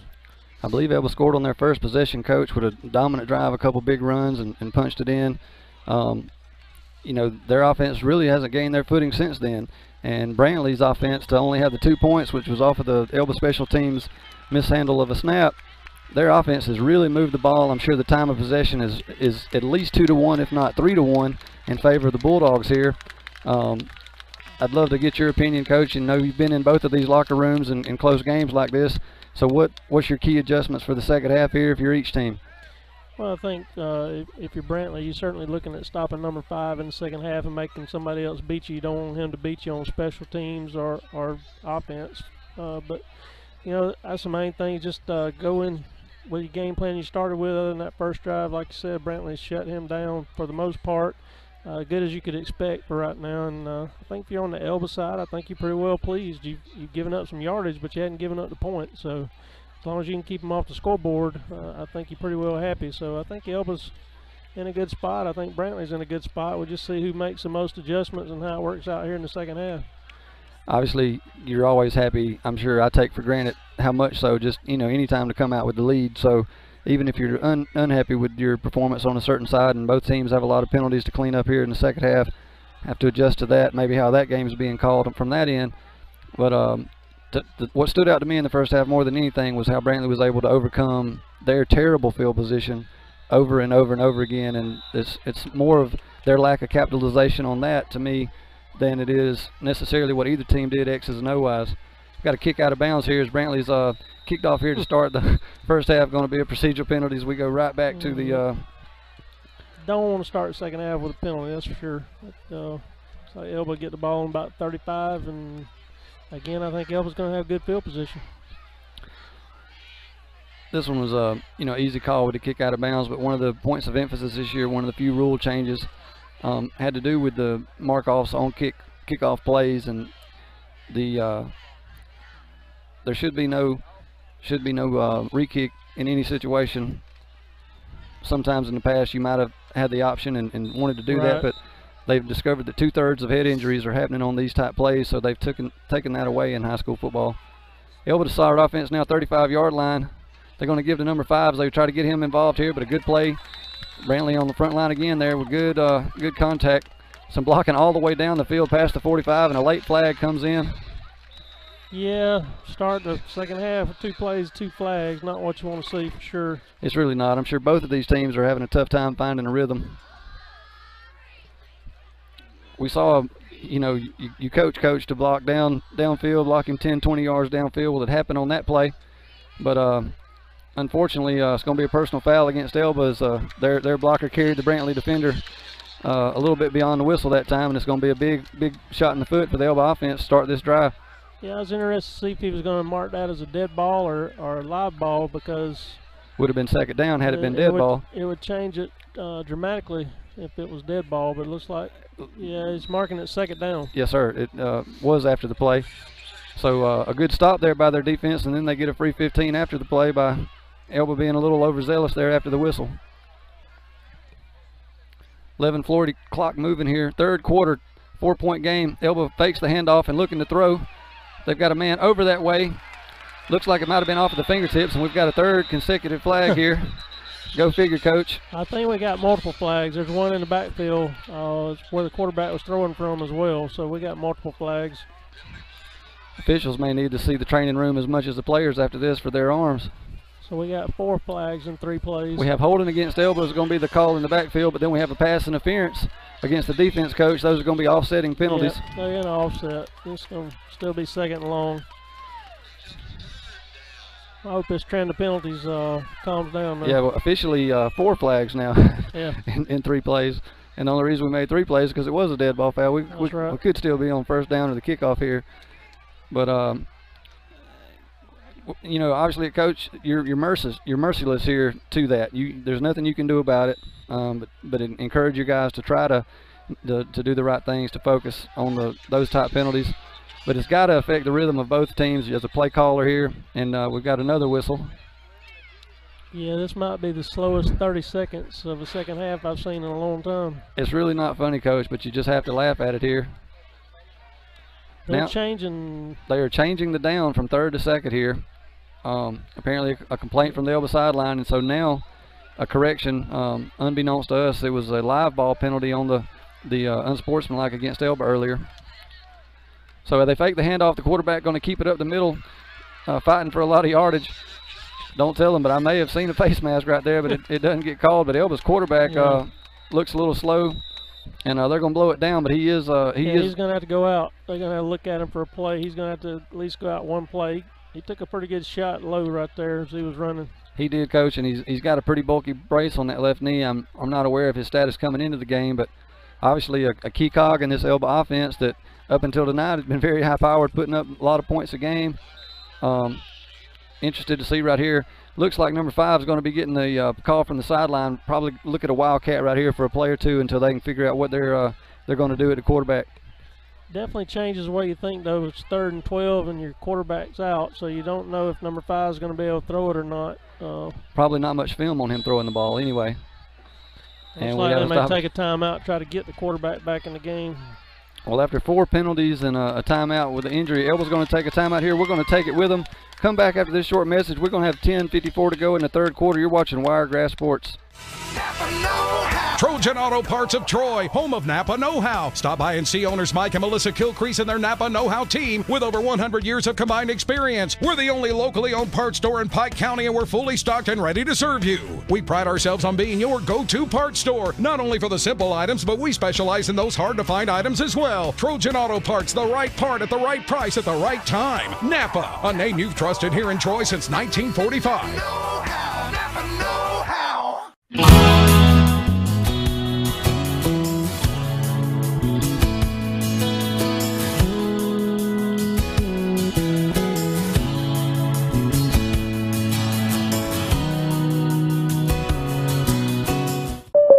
Well, it finally happened, Zachary. Somebody burned down my she shed. Nobody burned down your she shed, Cheryl. Well, my she shed's on fire. The she shed was struck by lightning. Zachary, is my she shed covered by State Farm? Your she shed's covered, Cheryl. You hear that, Victor? I'm getting a new she shed. She shed?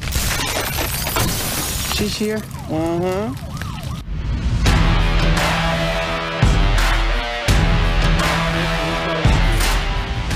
We're back live here at Wiregrass Sports. A key 3rd down here. Elba out of the timeout.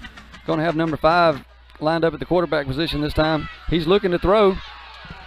Makes a man miss. He's going to keep it. Going to have first down yardage up near midfield. Shows his athletic ability. Coach, it's clear his speed. This only the 2nd time tonight we've seen him in the open field, but he's a streak going through that defense. Yeah, I don't think he ever had any intentions of throwing the football. I think they were just running everybody off and giving him some lanes to run. Actually made it easier for him to run with everybody running the defensive backs off. Well-designed play there, Coach. Sometimes you see that, especially versus man. You just use your wide receivers to pull those guys back, and a great athletic play there. Number 5 in at quarterback while we see how number 12's doing. Going to be 1st and 10, Elba at midfield. I think number 12's back. That's good to see. We're glad to see him back in the game for a lot of reasons.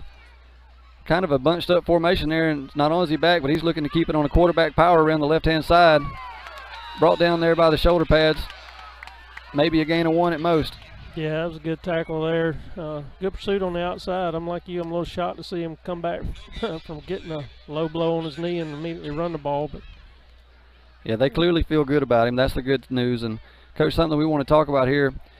As Elba burned a timeout there, we thought that it was possible to get him back in the game, third down being a throwing situation and everything. In a 4-point ball game here, as a coach, how tightly are you trying to hold on to those timeouts compared to the critical situation there in the game? Yeah, you certainly want to try to save those timeouts, but, you know, it may work out for Elba. They got a big first down out of it, so maybe it was worth their timeout. We'll see as the game progresses, but you always like to keep them 3 in your back pocket just in case you need them. So 2 wides that time, but Elba gives the ball up the middle. Short gain again, and it's going to be 3rd and 9.5, 10 yards, Coach. Not much doing these first 2 plays. Clock moving, 9:30 to go here, 3rd quarter. Going to be officially 3rd and 9 here. Yeah, that was Jackson and Horn on the tackle. Jackson and Horn has been busy tonight. They've made a lot of plays up front for Brantley defense. I got to admit, I'm very impressed. The front line of Luverne last week kind of, you know, tried to be the difference on each side of the ball, and they've matched up really well tonight versus Elba in the trenches.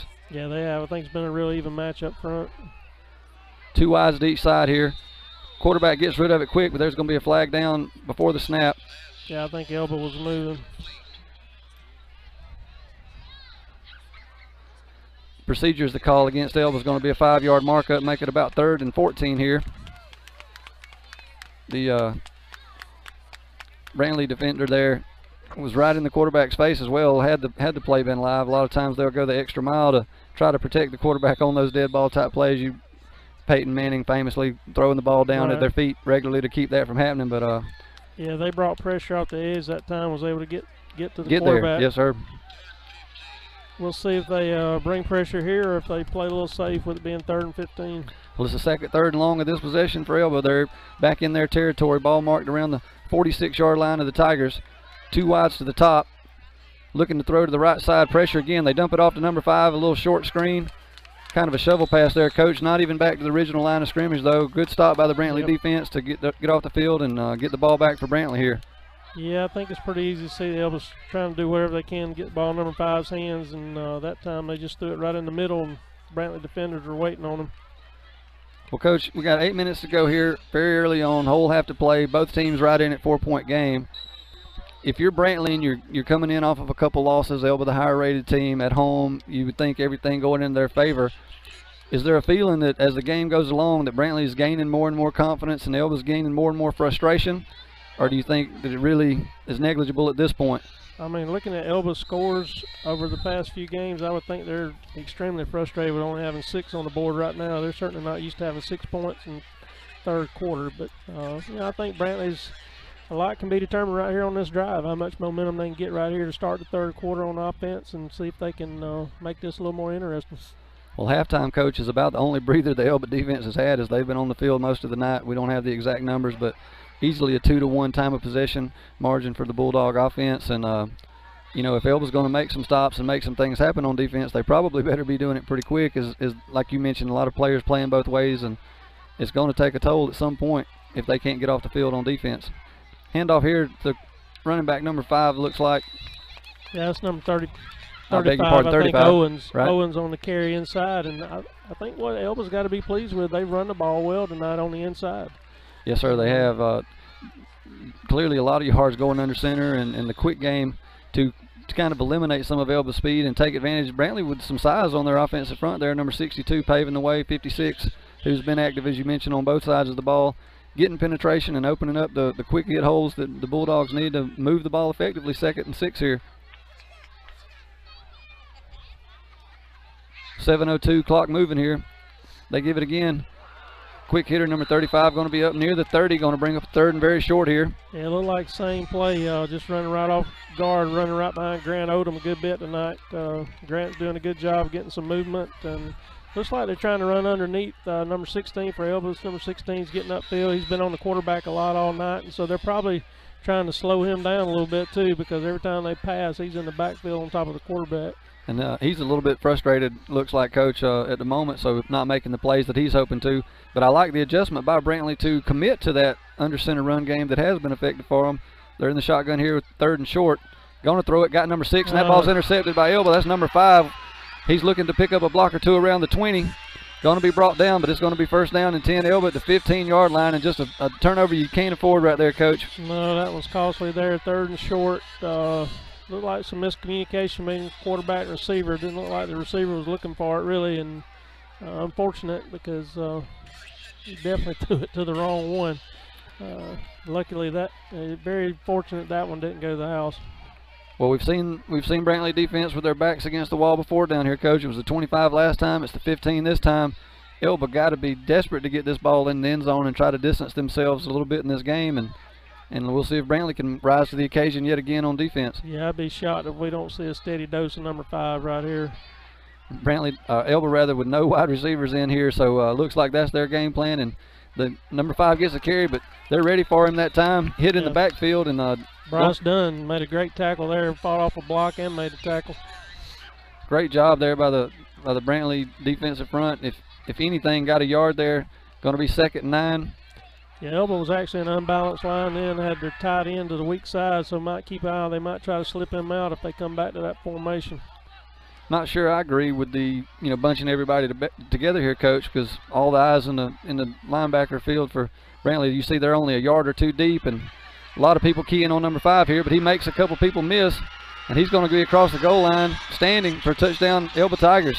Yeah, they bunched him up and went outside where there wasn't a lot of force, and with his speed when he got outside, it was pretty much over with. Great run there, individual effort.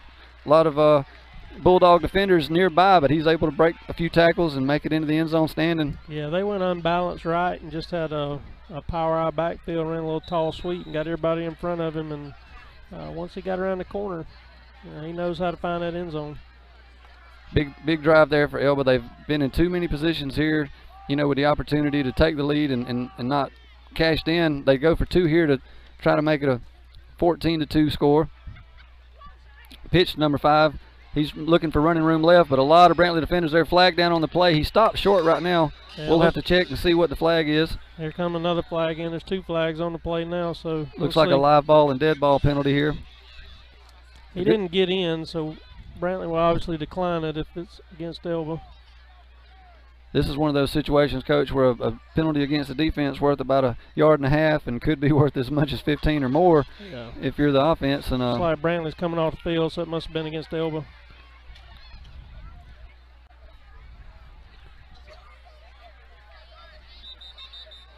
Holding the call against the Tigers, that penalty declined.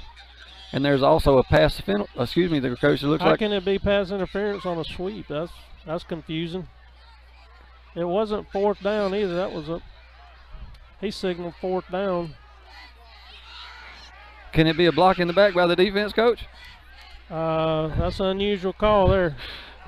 We're not sure exactly what we have here. It was a clear run play by Elba. They ran the tall sweep to number 5. The original signal that we saw up here was pass interference against the defense on a run play.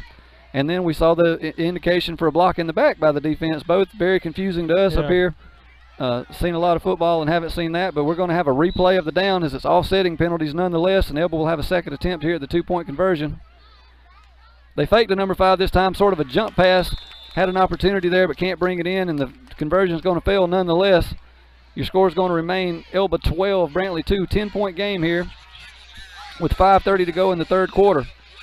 So an interesting exchange of penalties there. No doubt.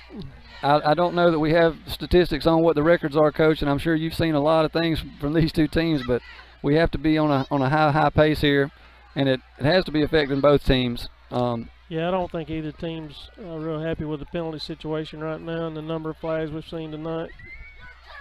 Coach, I hate to say this with 5 minutes and 30 seconds to go here in the 3rd quarter, but as successful as Brantley had been on offense but not able to cash in on points, and probably as fortunate as they'd been to flip some fields and to overcome some adversity, you got to feel this, to me, is a very critical possession for their offense to stay close in this ball game.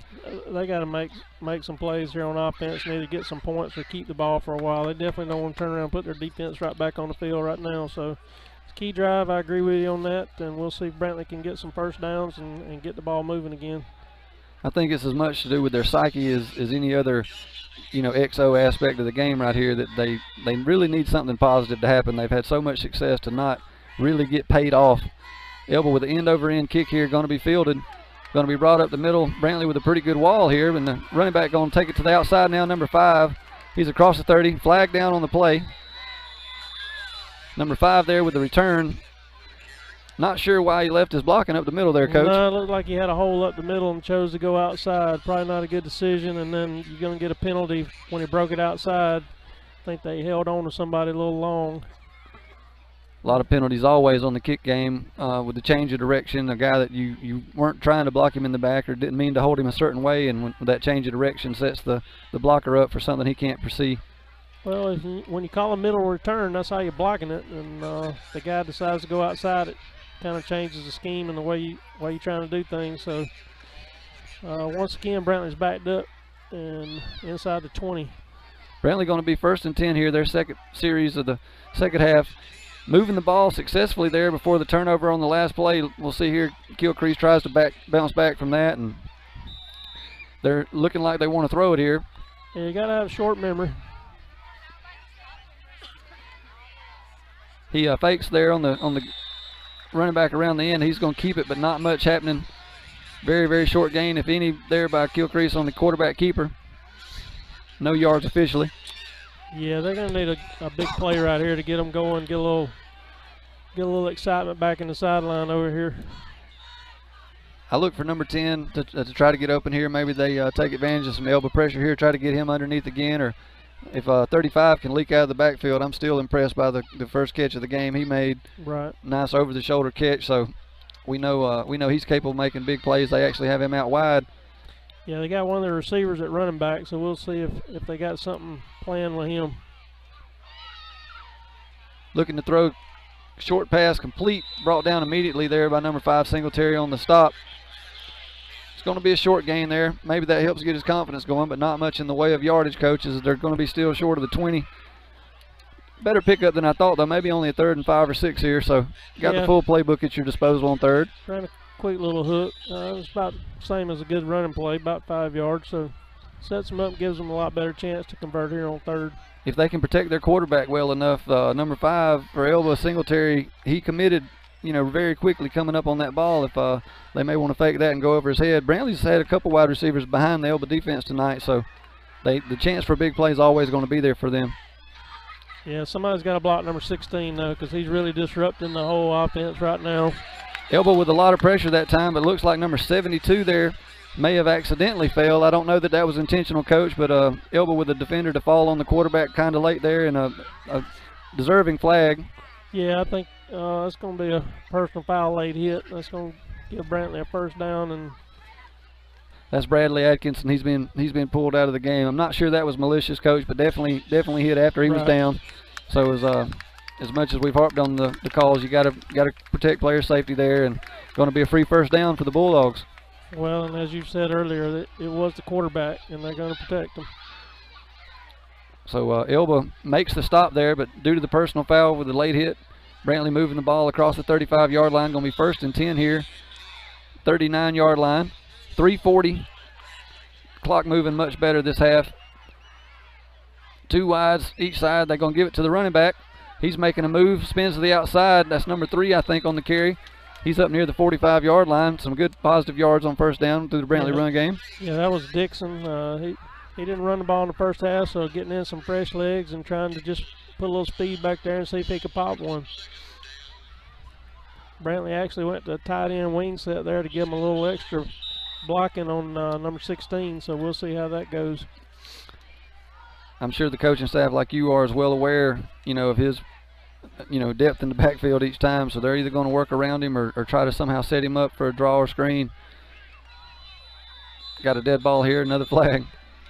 Yeah, a little extra pushing, and maybe a personal foul, late hit on number 16 as well, so we'll see. Coach, we noticed his frustration. He was jawing a little bit at the Brantley sideline in between snaps earlier, and these, as we mentioned, these penalties are frustrating. The very close, low-scoring game for Elba's frustrating. This team hadn't been in this situation much, so it'll be a test of their poise and patience as well. But interested to see what happens here. Multiple fouls we expect.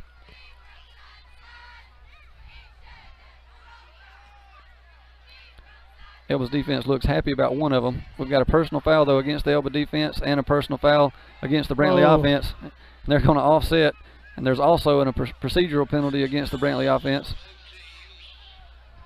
Okay, they should all offset. There should not be a mark off if you have all. No matter how many it should have been, if there's one on each team, regardless of the yardage or amount, unless there's a live ball or dead ball situation there, it should have been an offset and just a replay of the down. That's right, and they're stopping to talk about it. Maybe they're going to straighten this out. It should not be a mark off if you got offset and penalties. This is a very important game for both teams tonight. We mentioned on the top of the telecast, this is a 1A region matchup, so you know, critical down and distance. Each yard very important, especially if you're down 10. And as the clock has moved under 3 minutes to go in the third quarter, 2-possession game, you know, you really there's a lot of difference in 2nd and 5 and 2nd and 10. So we'll see if they take it back. Now they're bringing in the VAR official. We're going to have at least 4 officials huddled here. This is a 5-man crew tonight for this 1A regional matchup, and we're having a big discussion. We apologize for the delay in action, folks, but you know, what we want to see is we want to see them get this right. So if this huddle achieves that, then you know, it'll be worth the delay. I was a little curious, Coach. The near side official threw his later. Does it matter if one of the personal fouls was live ball versus dead ball? Obviously, if the procedural penalty was dead ball, though, does it even matter? No, it shouldn't matter on that. So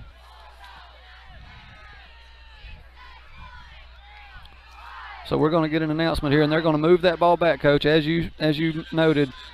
They're going to recall it again. We had a procedure penalty against the Brantley offense. We had a personal foul, dead ball, against the Elba defense. And then we had a dead ball offense. The officials confused, Coach. So we're going to put it right back where we were to begin with and start over. At the end of the day, we're just going to reset that play. And I'm going to say Brantley got a better spot than what they had, because it was not 2nd and 1. No, sir, it was not. But we're gonna let them get back to live action here, Coach. It was more like 2nd and 5.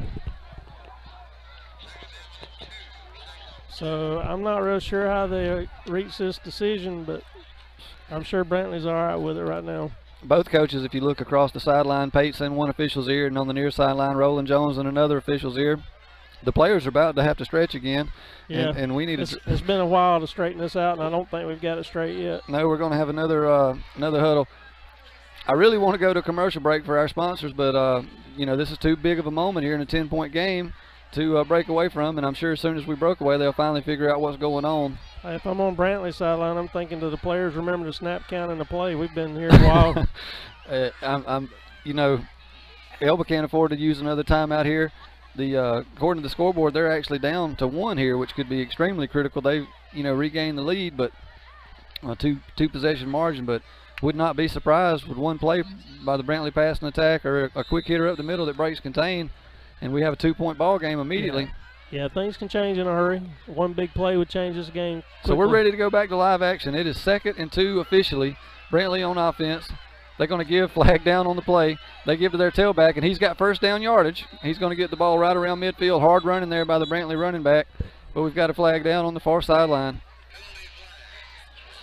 I'm thinking it's got to be somebody from Brantley lined up illegally, or somebody from Elba was offside, so we'll see. I agree, Coach. It was dropped right at the snap, so thrown by the side judge over there, line judge. Looks like Brantley is going to be backing up. Procedure the call. Repeat 2nd down here. Now it's going to be back to where it probably should have been to start with. Somewhere in the difference. We'll just split the difference, Coach. Call it good and repeat another 2nd down. 2:40 will be your time when we get started. 2nd and 6 officially. You're down in distance here. 2:39 and moving on the game clock.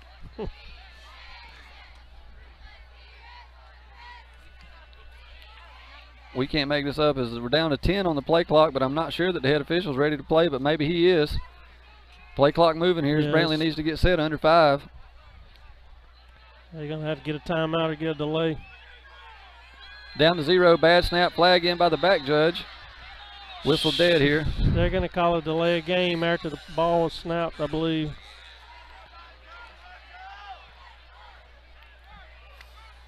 I don't know how many flags we've seen here in the third quarter, but we have seen a lot. Considering the 2 and 3 per play, Coach, I would honestly venture to say that we have had a penalty per play in the second half. I would think at least a penalty per play. So with 10 minutes of game time and a penalty per play, This is painful to watch for both sides. Both coaches have to be steaming. We're going to have a 2nd and 12 after the delay of game here. 2nd and 12, the down and distance, 12-2 your score here. Brantley in a spread formation. They've hit some big plays in the passing game, so they look to do that again. Elba with a couple people unblocked, but it's a screen underneath. We've got a completion. Looking for a block here. Looks to be number 35, I believe, on that catch. I think that's Tyler Booker on the quick screen from the outside. 25. Yeah, it's Tyler Booker. They've hit that screen about 3 times now and got good yardage on it. It's a good 7 or 8 yard gain here, Coach. It keeps your playbook completely open, everything that you want to do. You got a big chunk of it back. Good little play there. Took advantage of the Elba pass rush. That might slow them down a little bit. I have noticed that the depth of the Elba safeties has been a little more this second half, both because of the quick hit run and a good job by the Brantley offense there to draw the Elba defense off. Another flag on the play, but a good job there with the hard count. Brantley used that a couple of times last week against Luverne successfully.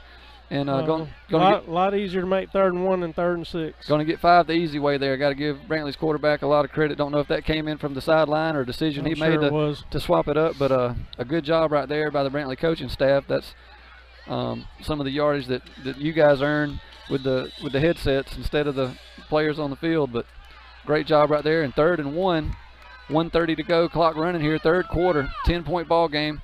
Brantley in sort of a pistol look here. They're going to hand it off. Going to be very close. I'm not sure he got first down yardage. I think he may be a little short. Good to spend on the spot right here. Right at midfield, Coach. It's going to be 4th and maybe the length of the football.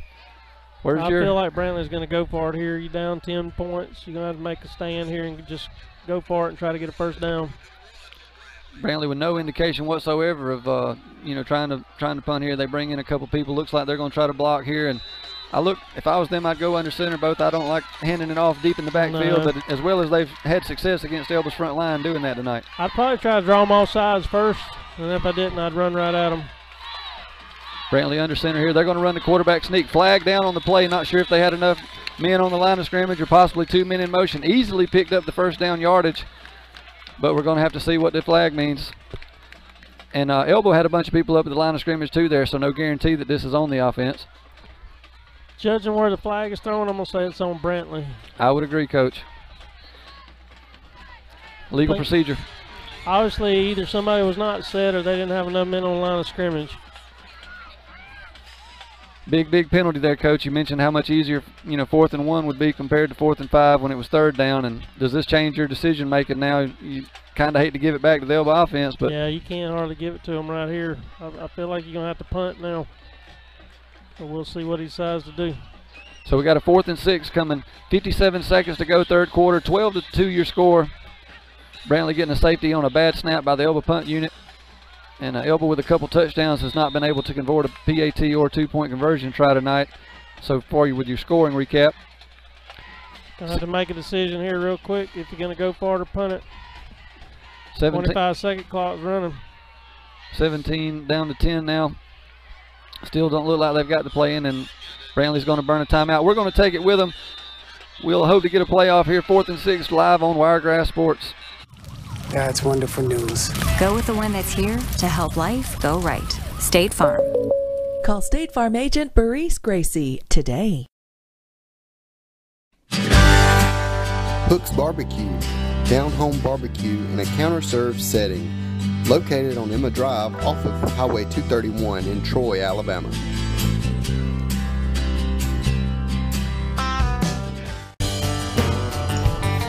South Alabama Stockyard, now under new ownership, is still family owned and operated by cattle farmers right here in southeast Alabama. Come every Thursday at 1 p.m. and join the best buyers and sellers from all over the area. Whether you come for the experience, looking at getting into the cattle business, or maintaining your farm and growing, South Alabama Stockyard is where all the farmers are. Vendors are on site every auction, so come on and have lunch with us. Located at 268 County Road 5522, Troy, Alabama. When you want the best for your pet, choose Southern Animal Hospital and Pet Resort. Our passionate and dedicated staff will make your pet feel as if they were at home. We are a full-service small animal hospital covering all areas of veterinary medicine. Dr. Steve Barron makes sure that all clients are well-informed and satisfied with services. We are equipped with an indoor boarding facility, surgery suite, laboratory, digital x-ray, and ultrasound.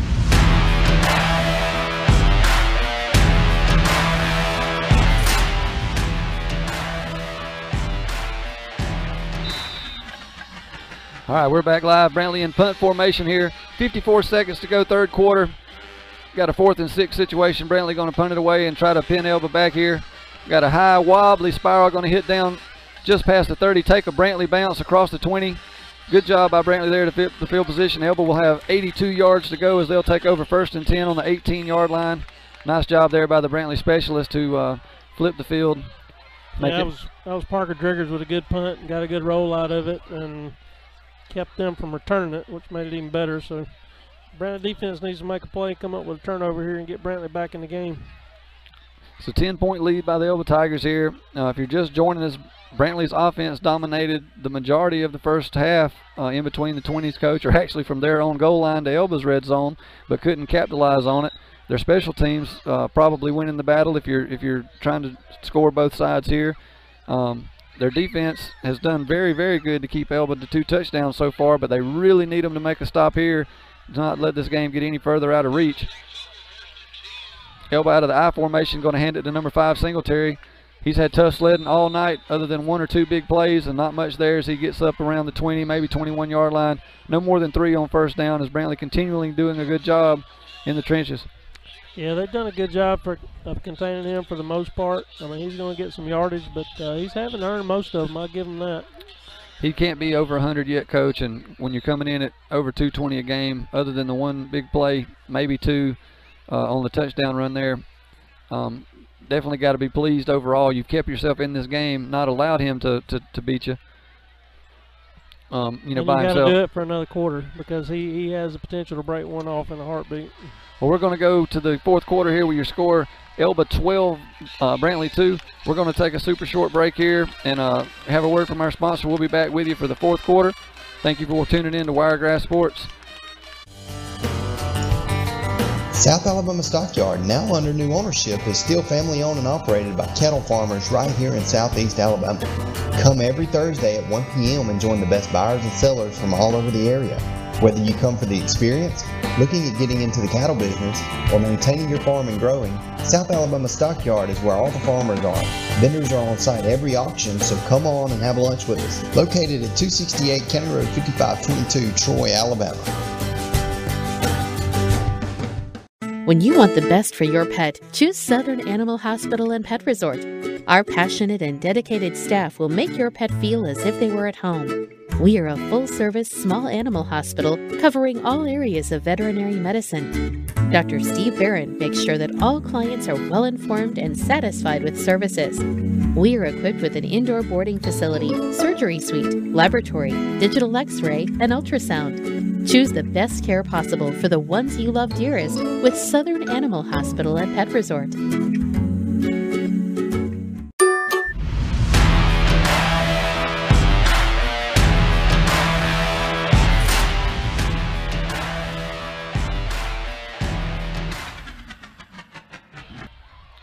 We're back live here. 4th quarter action from Elba. 10-point game. Got about a 2nd and 7 for the Elba offense. They're backed up around their 20-yard line. They give to number 5, Singletary, looking for room. He's got room at first down yardage, just got his head lowered and moving forward as he's across the 30-yard line there. Big run on 2nd down. Move the chains for Elba. Yeah, First play of the 4th quarter. Yeah, that's what you worry about in the 4th quarter is giving up chunk plays right now. And he doesn't look like he's very tired, so he's got fresh legs still, and it's like he's ready to try to break one if he can. Well, you bring up a good point, Coach. That time of possession could actually work against Brantley a little bit as the Elba running back fresh here in the 4th quarter, and definitely the headliner coming into the game as well as the tight end, defensive end. Elba kind of a bunch formation, 2 wides to the near side of the screen. They fake to him, quarterback keep up the middle. He's brought down, tripped up there, looks like number 13. Try to get another number for you, but a good play there. Brantley's D-line reaching out, getting a hand on the running back. Not much there for the Elba offense. Yeah, I think they run the quarterback just to give him a break, let him catch his breath, so they hand it to him again. I don't see Elba putting this ball in the air anytime soon. I think you're going to see a steady dose of number 5 here in the 4th quarter. Well, Elba hadn't had much success in the passing game other than, the little dink or dunk here there. So they've had a couple turnovers in the passing game as well. So both in terms of running the clock and their best weapon being the running game, I couldn't agree with you more. 10:57 clock running, 2-possession game here. Elba's really going to try to take a lot of time off the clock and put more points on the board, but shows what we know. They throw on the very first play after we make that comment. Number 15, Yes. number 15, the intended receiver there. He's got a lot of height advantage over the Brantley defender. And they stopped the clock and got a penalty. There's a flag on the field. Flag down around the 35-yard line here. Was 2nd and 8. I like the mismatch, but just can't understand the play call, you know, from my vantage point. I was just a little surprised. An eligible man downfield to call. Yeah, Brantley's going to decline that and make it 3rd down. A little surprised they didn't want to work the clock and feed their big horse, because he's starting to get a little rhythm and start to run the ball well, and decided to put one in there. I like the play to decline it there. Some might have took the yardage and tried to back them up a little bit further, but with the explosive Elba offense, you want to give your defense one chance here to get off the field. Yeah, I don't think a 5-yard penalty was that big a deal, and I like the call to decline it there by Rowland. Elba with 2 wide receivers to each side of the screen here. Maybe it's a passing situation at this point. After the penalty, they throw it out wide to number 5. A lot of pursuit by the Brantley defense, but can't get him to the ground as he turns the corner. Number 12 going to drag him out of bounds. yeah, that was really like a sweep almost, just a little swing route to number 5, get him on the edge, and Brantley defender holding on for dear life as he was picking up yards. yeah, it was Tucker Kilcrease finally got him out of bounds, but it was after a big gain. Officially going to be spotted at the 34, coach. Another first down, 10:36 to go here, 4th quarter. Elba knocking on the door of the red zone again. Good play call there. Get your athlete in space, and Brantley with the angle on him for just a minute, but once he turned that corner, hard to catch and bring down along that sideline. Singletary with a big officially a pass reception there. Ball marked at the 33. Elba with 1 wide to each side of the formation here. They fake the Singletary, going to be the quarterback draw again. The ball's on the ground.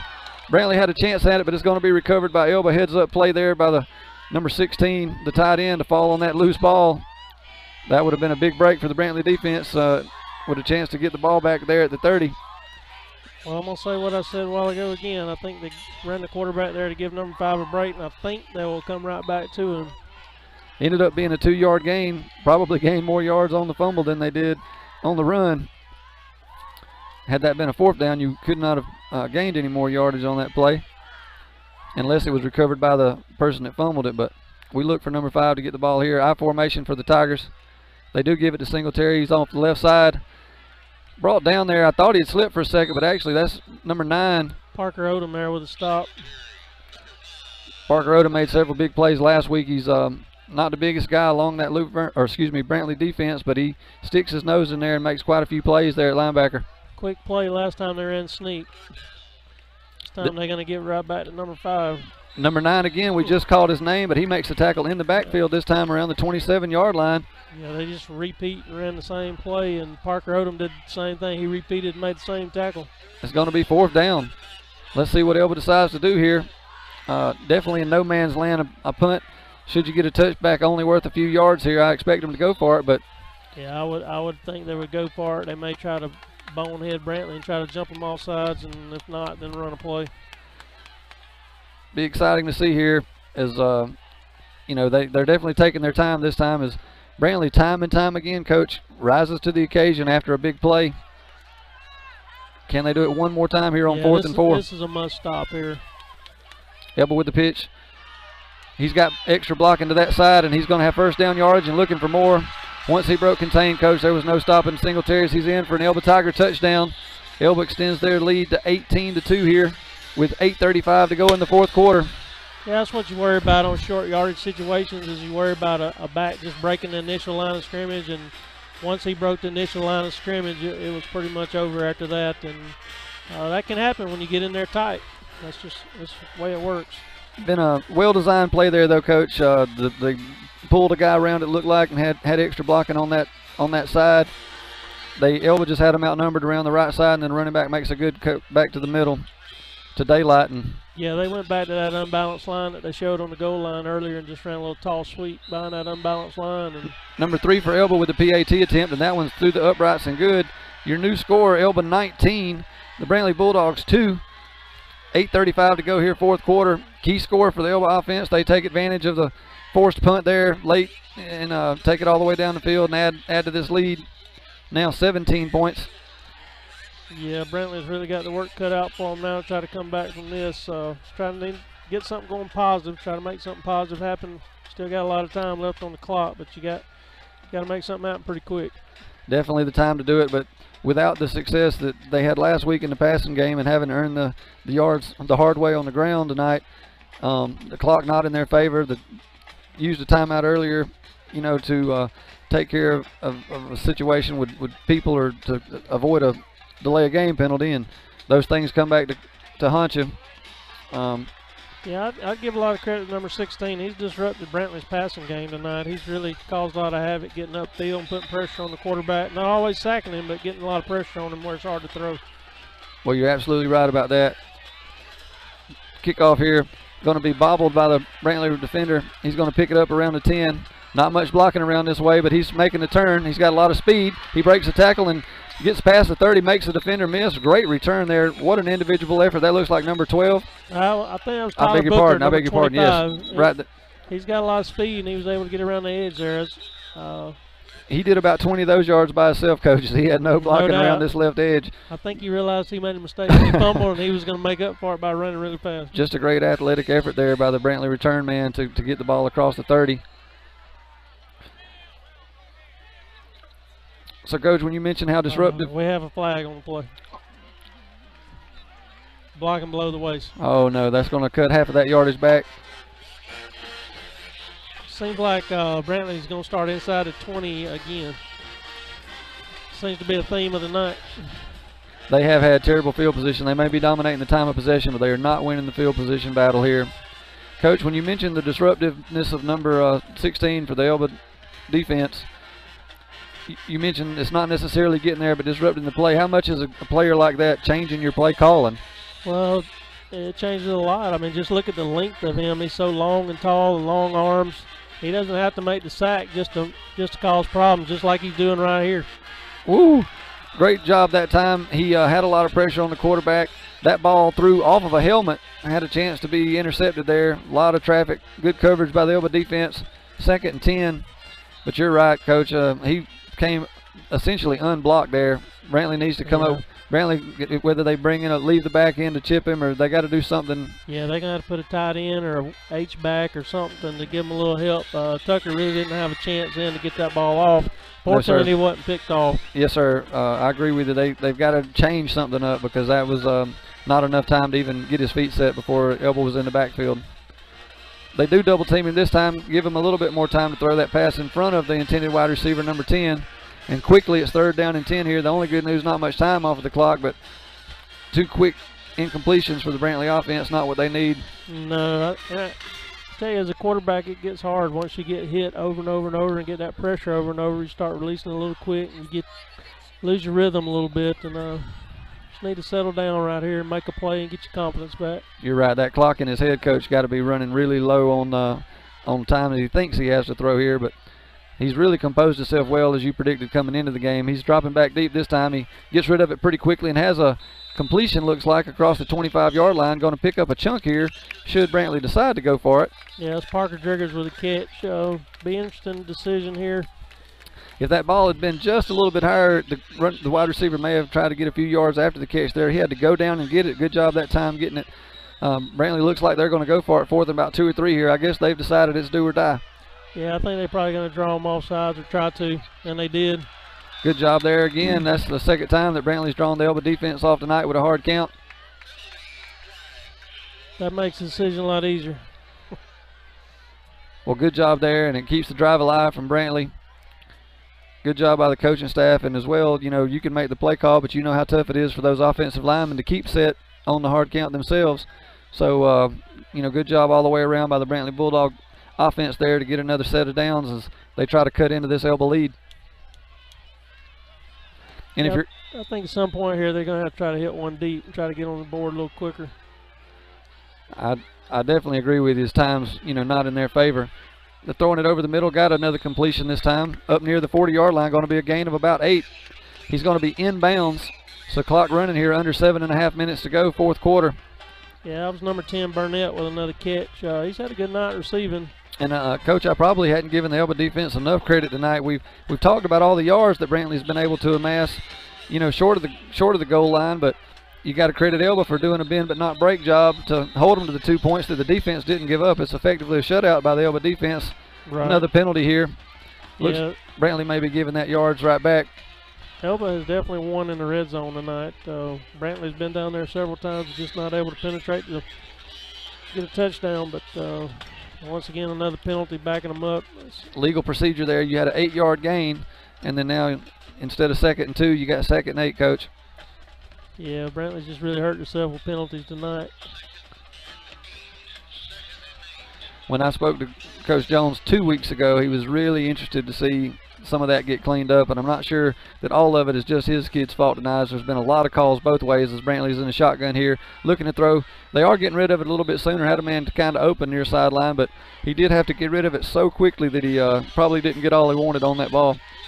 Yeah, it's easier to sit up here and say you need to throw it deep, but you got to have time to throw it deep, and he really doesn't have the time to throw it deep. You're right, Coach. I don't know, you know, if they have a bootleg or something like that to try to get him further away from number 16. Yeah, I think sprint out would be a good idea. I mean, if he's going to line up over there and we can't block him, we need to sprint out the other way probably. Something I would think of is, you know, definitely doesn't have time, it seems, to stand in the pocket and throw it, so he tries this time. They're going to set up the screen, and this looks like it might be open to number 25. Oh, what a nice open field tackle there by number 5. Not only can he carry the ball well, it is very close to first down yardage. He's going to bring up another 4th and super short situation there. But that play could have went for 20, 30 yards, Coach. And Singletary with a great open field tackle as we saw the open and a lot of green grass for number 25 there. Great play call by the Brantley offensive staff. 4th and 1 here. Let's see if they draw them offside, and it appears that they have. No flag. No flag. Now they do snap it. Going to be a quick toss again. That pass batted down by number 42, and it's going to be a turnover on downs. Oh, I think Tucker thought he had drawn him off sides and thought he had a free play. Yeah, I don't know. I honestly, Coach, don't understand. You know, from what we saw, how that wasn't the case. Yeah, I mean, it appeared we might have been in the neutral zone. Based on the number of calls we've seen tonight, you would surprised to see a no call right there. He would assume that was offsides, but I hate to see a turnover possession like that, but Elba's going to take the ball over again. 6:40 to go here, 4th quarter. 19-2 your score. Elba about to go on offense, already in Brantley territory here. Got a flag now on the sideline where Elba's huddled up. Elba's got a couple players over there with gold shoes on, and it's a little bit confusing, but I see the flag down on around the 42-yard line. Sideline warning. Now they're getting a sideline warning.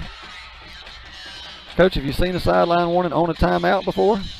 That one's a new one too. I've seen you personally get the entire team out there when you needed a big stop one year. Elba versus Luverne right here in a big area matchup at the time. Ended up being a 6-point game, and you had the entire team out there when we needed a couple first downs down here at the goal line. Yeah, I don't understand the sideline warning during the stoppage of play. That's a new one for me, Coach.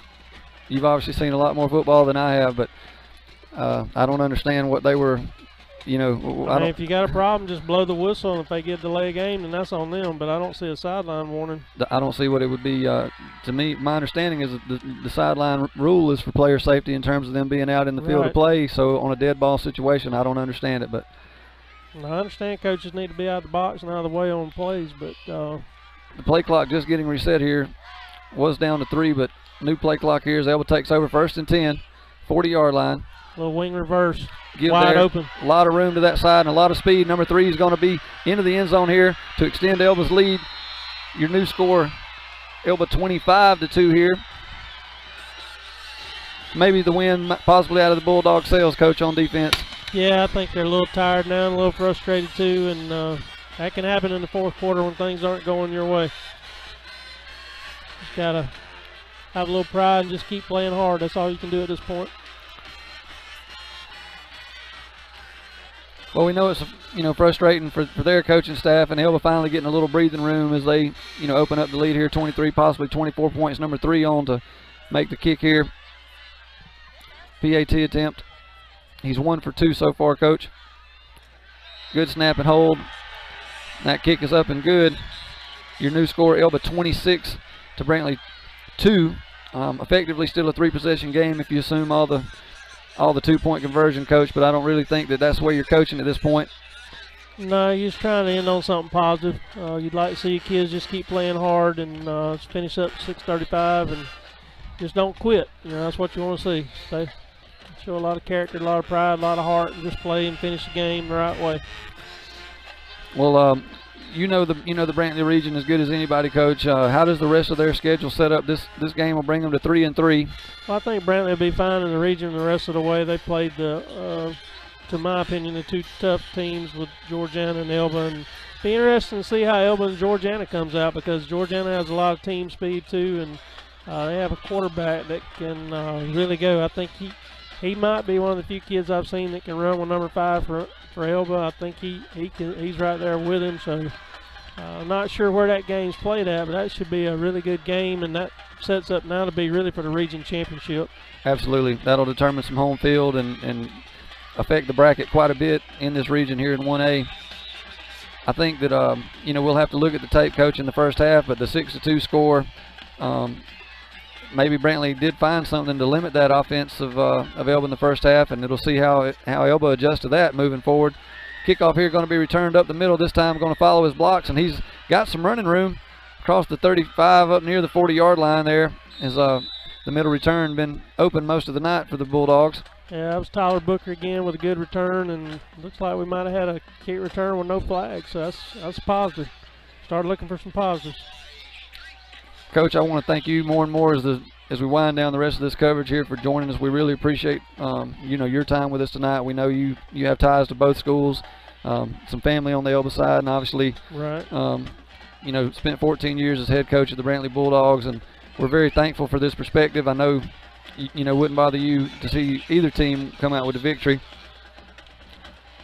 Quarterback looking to throw here. He makes a nice move, stepping up in the pocket. Got a wide open man there around the 40-yard line just behind him. Great individual effort by Kilcrease to escape the original rush and find that area to throw. Yeah, looks like it might be a roughing the passer too on Elba. That'd be a big break for the Bulldogs as they can move up close to midfield with a 15-yard penalty here. Yeah, and that is the indication. I'd just like to say one thing, Josh, while they're stepping this off. I really enjoyed my 10 years here in Elba and got a lot of great friends and a lot of great memories here. And then obviously my time in Brantley has been real special too. I don't know of any two better schools I could have been at than Elba and Brantley, and I really appreciate both programs and want both programs to be successful. Well, Coach, you've meant a lot to my life personally and professionally. Not only were you my football coach, baseball coach, but taught me history. With what's going on in the world right now with our judicial system, I remember learning how that worked in your class, and you touched so many lives in both of these communities. They were both very, very blessed to have you. We'll hopefully get a chance to share a few stories over this last 6 minutes and 15 seconds as Brantley's 1st and 10 here at the 50-yard line, looking to throw. Quarterback tucks up and tries to get away, but the Elba defender is going to be a little bit too much. 2 or 3 Tigers there, number 15 as well as number 42 there to bring the Brantley quarterback down around the 46-yard line. I think Brantley did a good job there. They double-teamed number 16, but you know how it is when you double-team him, that leaves somebody else free, and the other Elba defender stepped up and made a play. Elba definitely in a little bit more of a prevent coverage. We mentioned that they had a no-safety look early in the game, and number 25 and 5 now back 15, 20 yards deep each play, a deep cover 2. They're going to go more zone now and try not to give up the big play. Keep everything in front, run the clock. That's what they're trying to do now.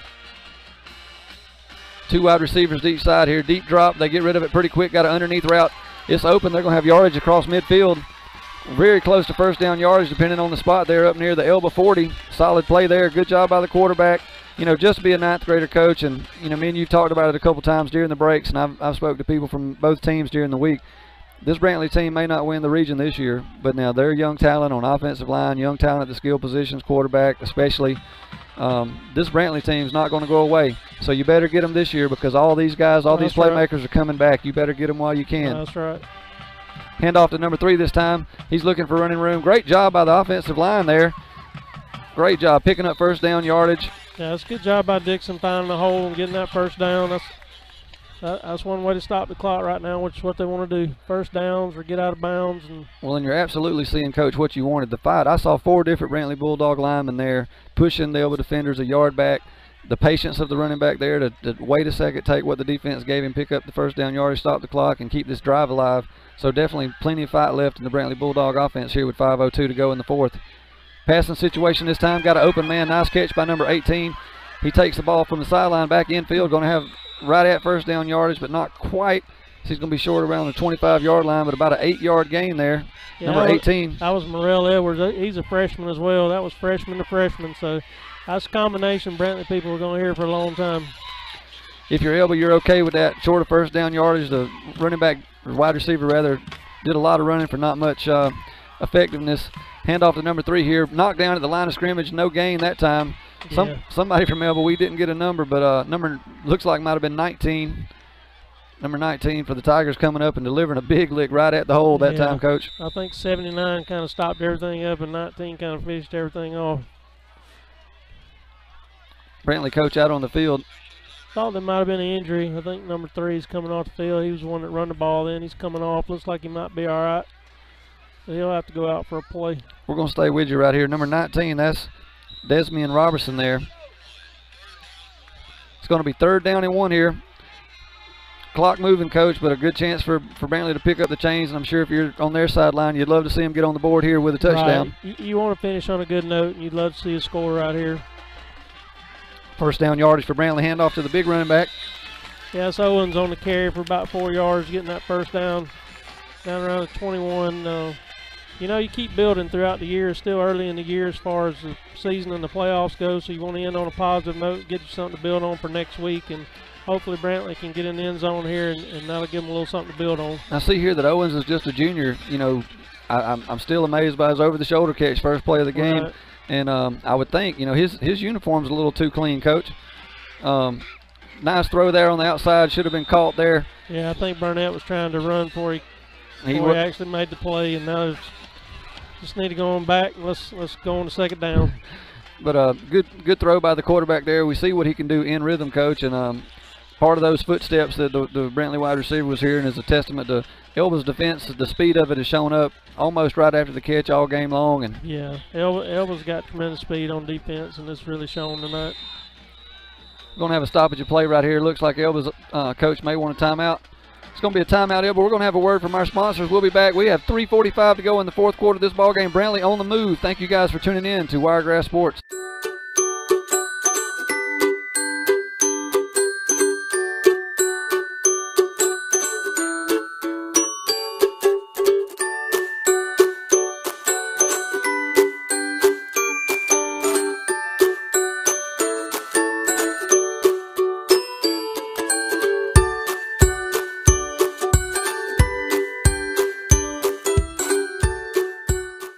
Total Lawn Care Plus is your one-stop shop for lawn care, landscape, pressure washing, handyman work, and more. Licensed and insured with over 7 years commercial experience. Dozens of satisfied customers in Pike and 4 surrounding counties.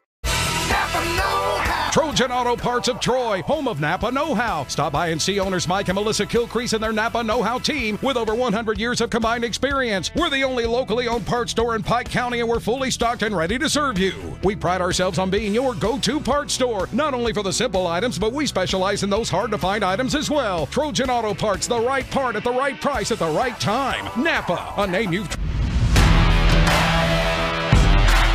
Welcome back live here to Elba, Alabama. 4th quarter action. Brantley trying to get on the board here. Pass over the middle completed. Can only be a gain of 1 or 2 there. That pass to number 35 out of the backfield. Nice catch there, but not much yardage. It's going to be 3rd and about 8. Yeah, Elba's linebacker did a good job picking up the back. He had a man for man, and he completed it, but he didn't gain anything. So good job by Elba's defense.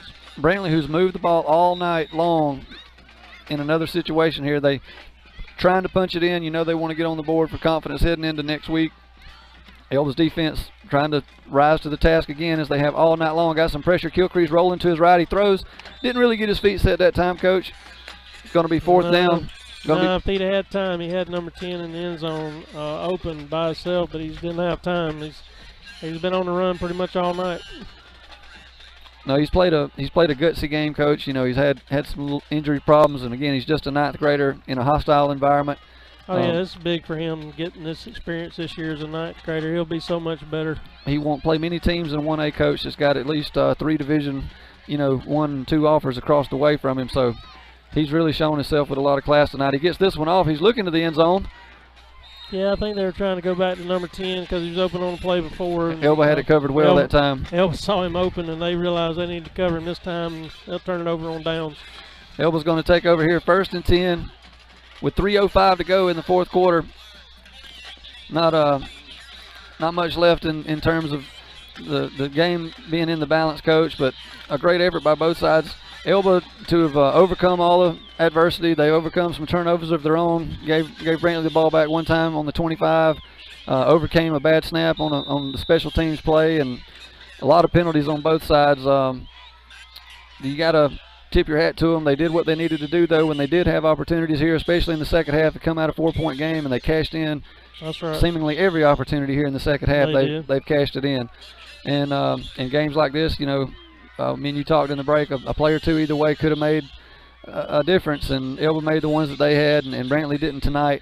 But again, a young Brantley team, and I still feel like, as you do, that they'll have some success rest of the way in their region. Elba's going to run a little speed sweep here, breaking a few tackles, but solid hit there. Number 3 making the pop.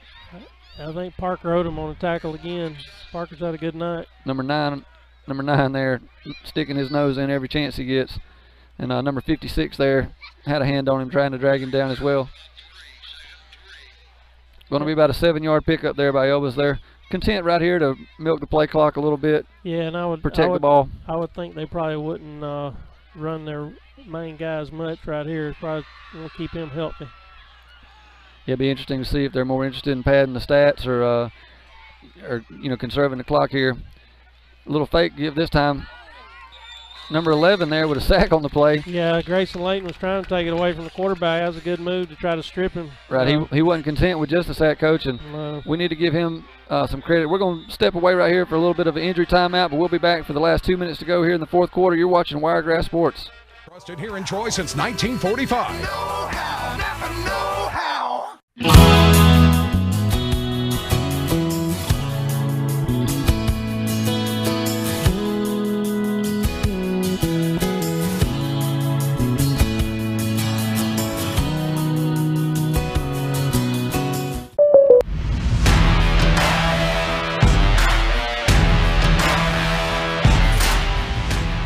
We're back live at Elba. 1:53 clock running here. Brantley player able to make it back to the sideline under his own power. Just a little cramp. Toss sweep here to the left for the Tigers. Not much room. Number 11 there again. Great. Grayson Layton again on the tackle. Looked like he went out of bounds, but they're going to keep running the clock. I think the officials might have seen enough tonight too. Well, I don't think there are going to be many complaints from anybody in the stadium tonight. They were more than seen. I was taught in my little bit of time officiating that your goal is to be invisible out there, and they were more than a part of this game here. I don't know that it favored one side or another, but definitely just constant. Yeah, I don't think Elba's got enough on the punt team right now. It's like they're a couple men short. Elba forced to punt here with 1 minute and 9 seconds to go. Looks like they are going to try to make a late substitution. Right near the official. Looks like they're going to let it run down and take a timeout here just to preserve the penalty. But yeah, it looks like they had 9 men on the field right there, so they'll get that sorted out during the timeout. Well, we've talked a little bit about Brantley, Coach, and how we expect them to bounce back, both in terms of the strength of schedule coming in the coming weeks in the region, as well as in the future years to come there with the young talent on this Bulldog team. What have you seen from Elba, you know, in the Pate Harrison area here? Not a dominant performance by any stretch tonight, but right. but effective. I really was impressed with their defense tonight. I thought they really got some team speed and get after it well, and they did a good job shutting Brantley down. I know they gave up some yardage, but they didn't give up the points, and I was impressed with that. And obviously they got big playability on offense, so you know, they got a player that can make a difference in any game. You know, 1A is not going to be easy this year. There's a lot of great teams in 1A. Lynette, who was a 2A state champion, dropped down. St. Luke's dropped down. And you still got Sweetwater, Maplesville, Linden. It's not going to be easy for anybody to run this thing through the 1A playoffs. And so it really is going to come down to how the bracket shakes out, and you hope you get a good draw. You brought up a great point, Coach. A lot of people were entertained at the fact that Elba dropped from 2A to 1A and actually started the season ranked lower in preseason 1A as they did in preseason 2A the year before. Yeah, I would say there's about 10 teams in 1A that can make a run at it. Just really depends on who stays healthy and how the bracket falls. Elba getting the punt underway here. Going to be fielded. Trips up. Those field conditions you mentioned earlier may have been a factor there. As mole cricket, as we used to say, Coach, out here. In practice, mole cricket gets the Brantley return man, and they'll take over near midfield here. With about 53.9 seconds to go here in the game, Elba's going to win this one tonight, improved to 5-0 on the season. They still have a big matchup down the road that will be very critical to that bracket shakeout that you mentioned as they play Georgiana. I'm not sure what they're doing tonight. We're a little short-staffed here and don't have some of the score updates that we hope. Georgiana had a big lead. They were up about 40-0 on Pleasant Home in the first half, I think. So I think they're going to be all right tonight. They're going to be all right tonight. So we look forward to seeing that matchup down the road. It has a long way to the 1A bracket this year. That pass was completed. It looked like the number 25. It was ruled a catch, and on the tackle, these balls been knocked loose, and looks like it may be a turnover here. Yeah, Tyler Booker on that slip screen again. It was there, but Elba guy made a great tackle on him, tackled the football. Ball came out, and Elba take over now and should just be able to take a knee and end this one. Victory formation most likely upcoming for the Tigers. We ask everyone to tune in. To keep in mind, we'll be in Dothan, Alabama next week as we have the Dothan versus Northview game, cross-county rivalry, and potentially the last time ever in that series. So it's going to be a exciting game to be at as Dothan and Northview play. Dothan struggling a little bit this season, but in rivalry games, the stats, statistics, and that type of thing don't matter. And Coach, speaking of statistics, you know, I harped probably too much on how well Brantley moved the ball, but I've heard from a lot of coaches as we have a flag here. We couldn't get out. Couldn't get out without another flag, Coach, with 47 seconds. 12 men on the field, I think. But Elba's going to have to march back a little bit, but it'll only affect where they take the knee from. The only stat that matters on defense, Coach, and you were a defensive-minded coach when I knew you, is scoring defense. And that's right. Elba with the shutout tonight probably deserves a lot of credit for bending and not breaking. Elba with a deep safety back, and they're going to snap it a couple times here, take a knee.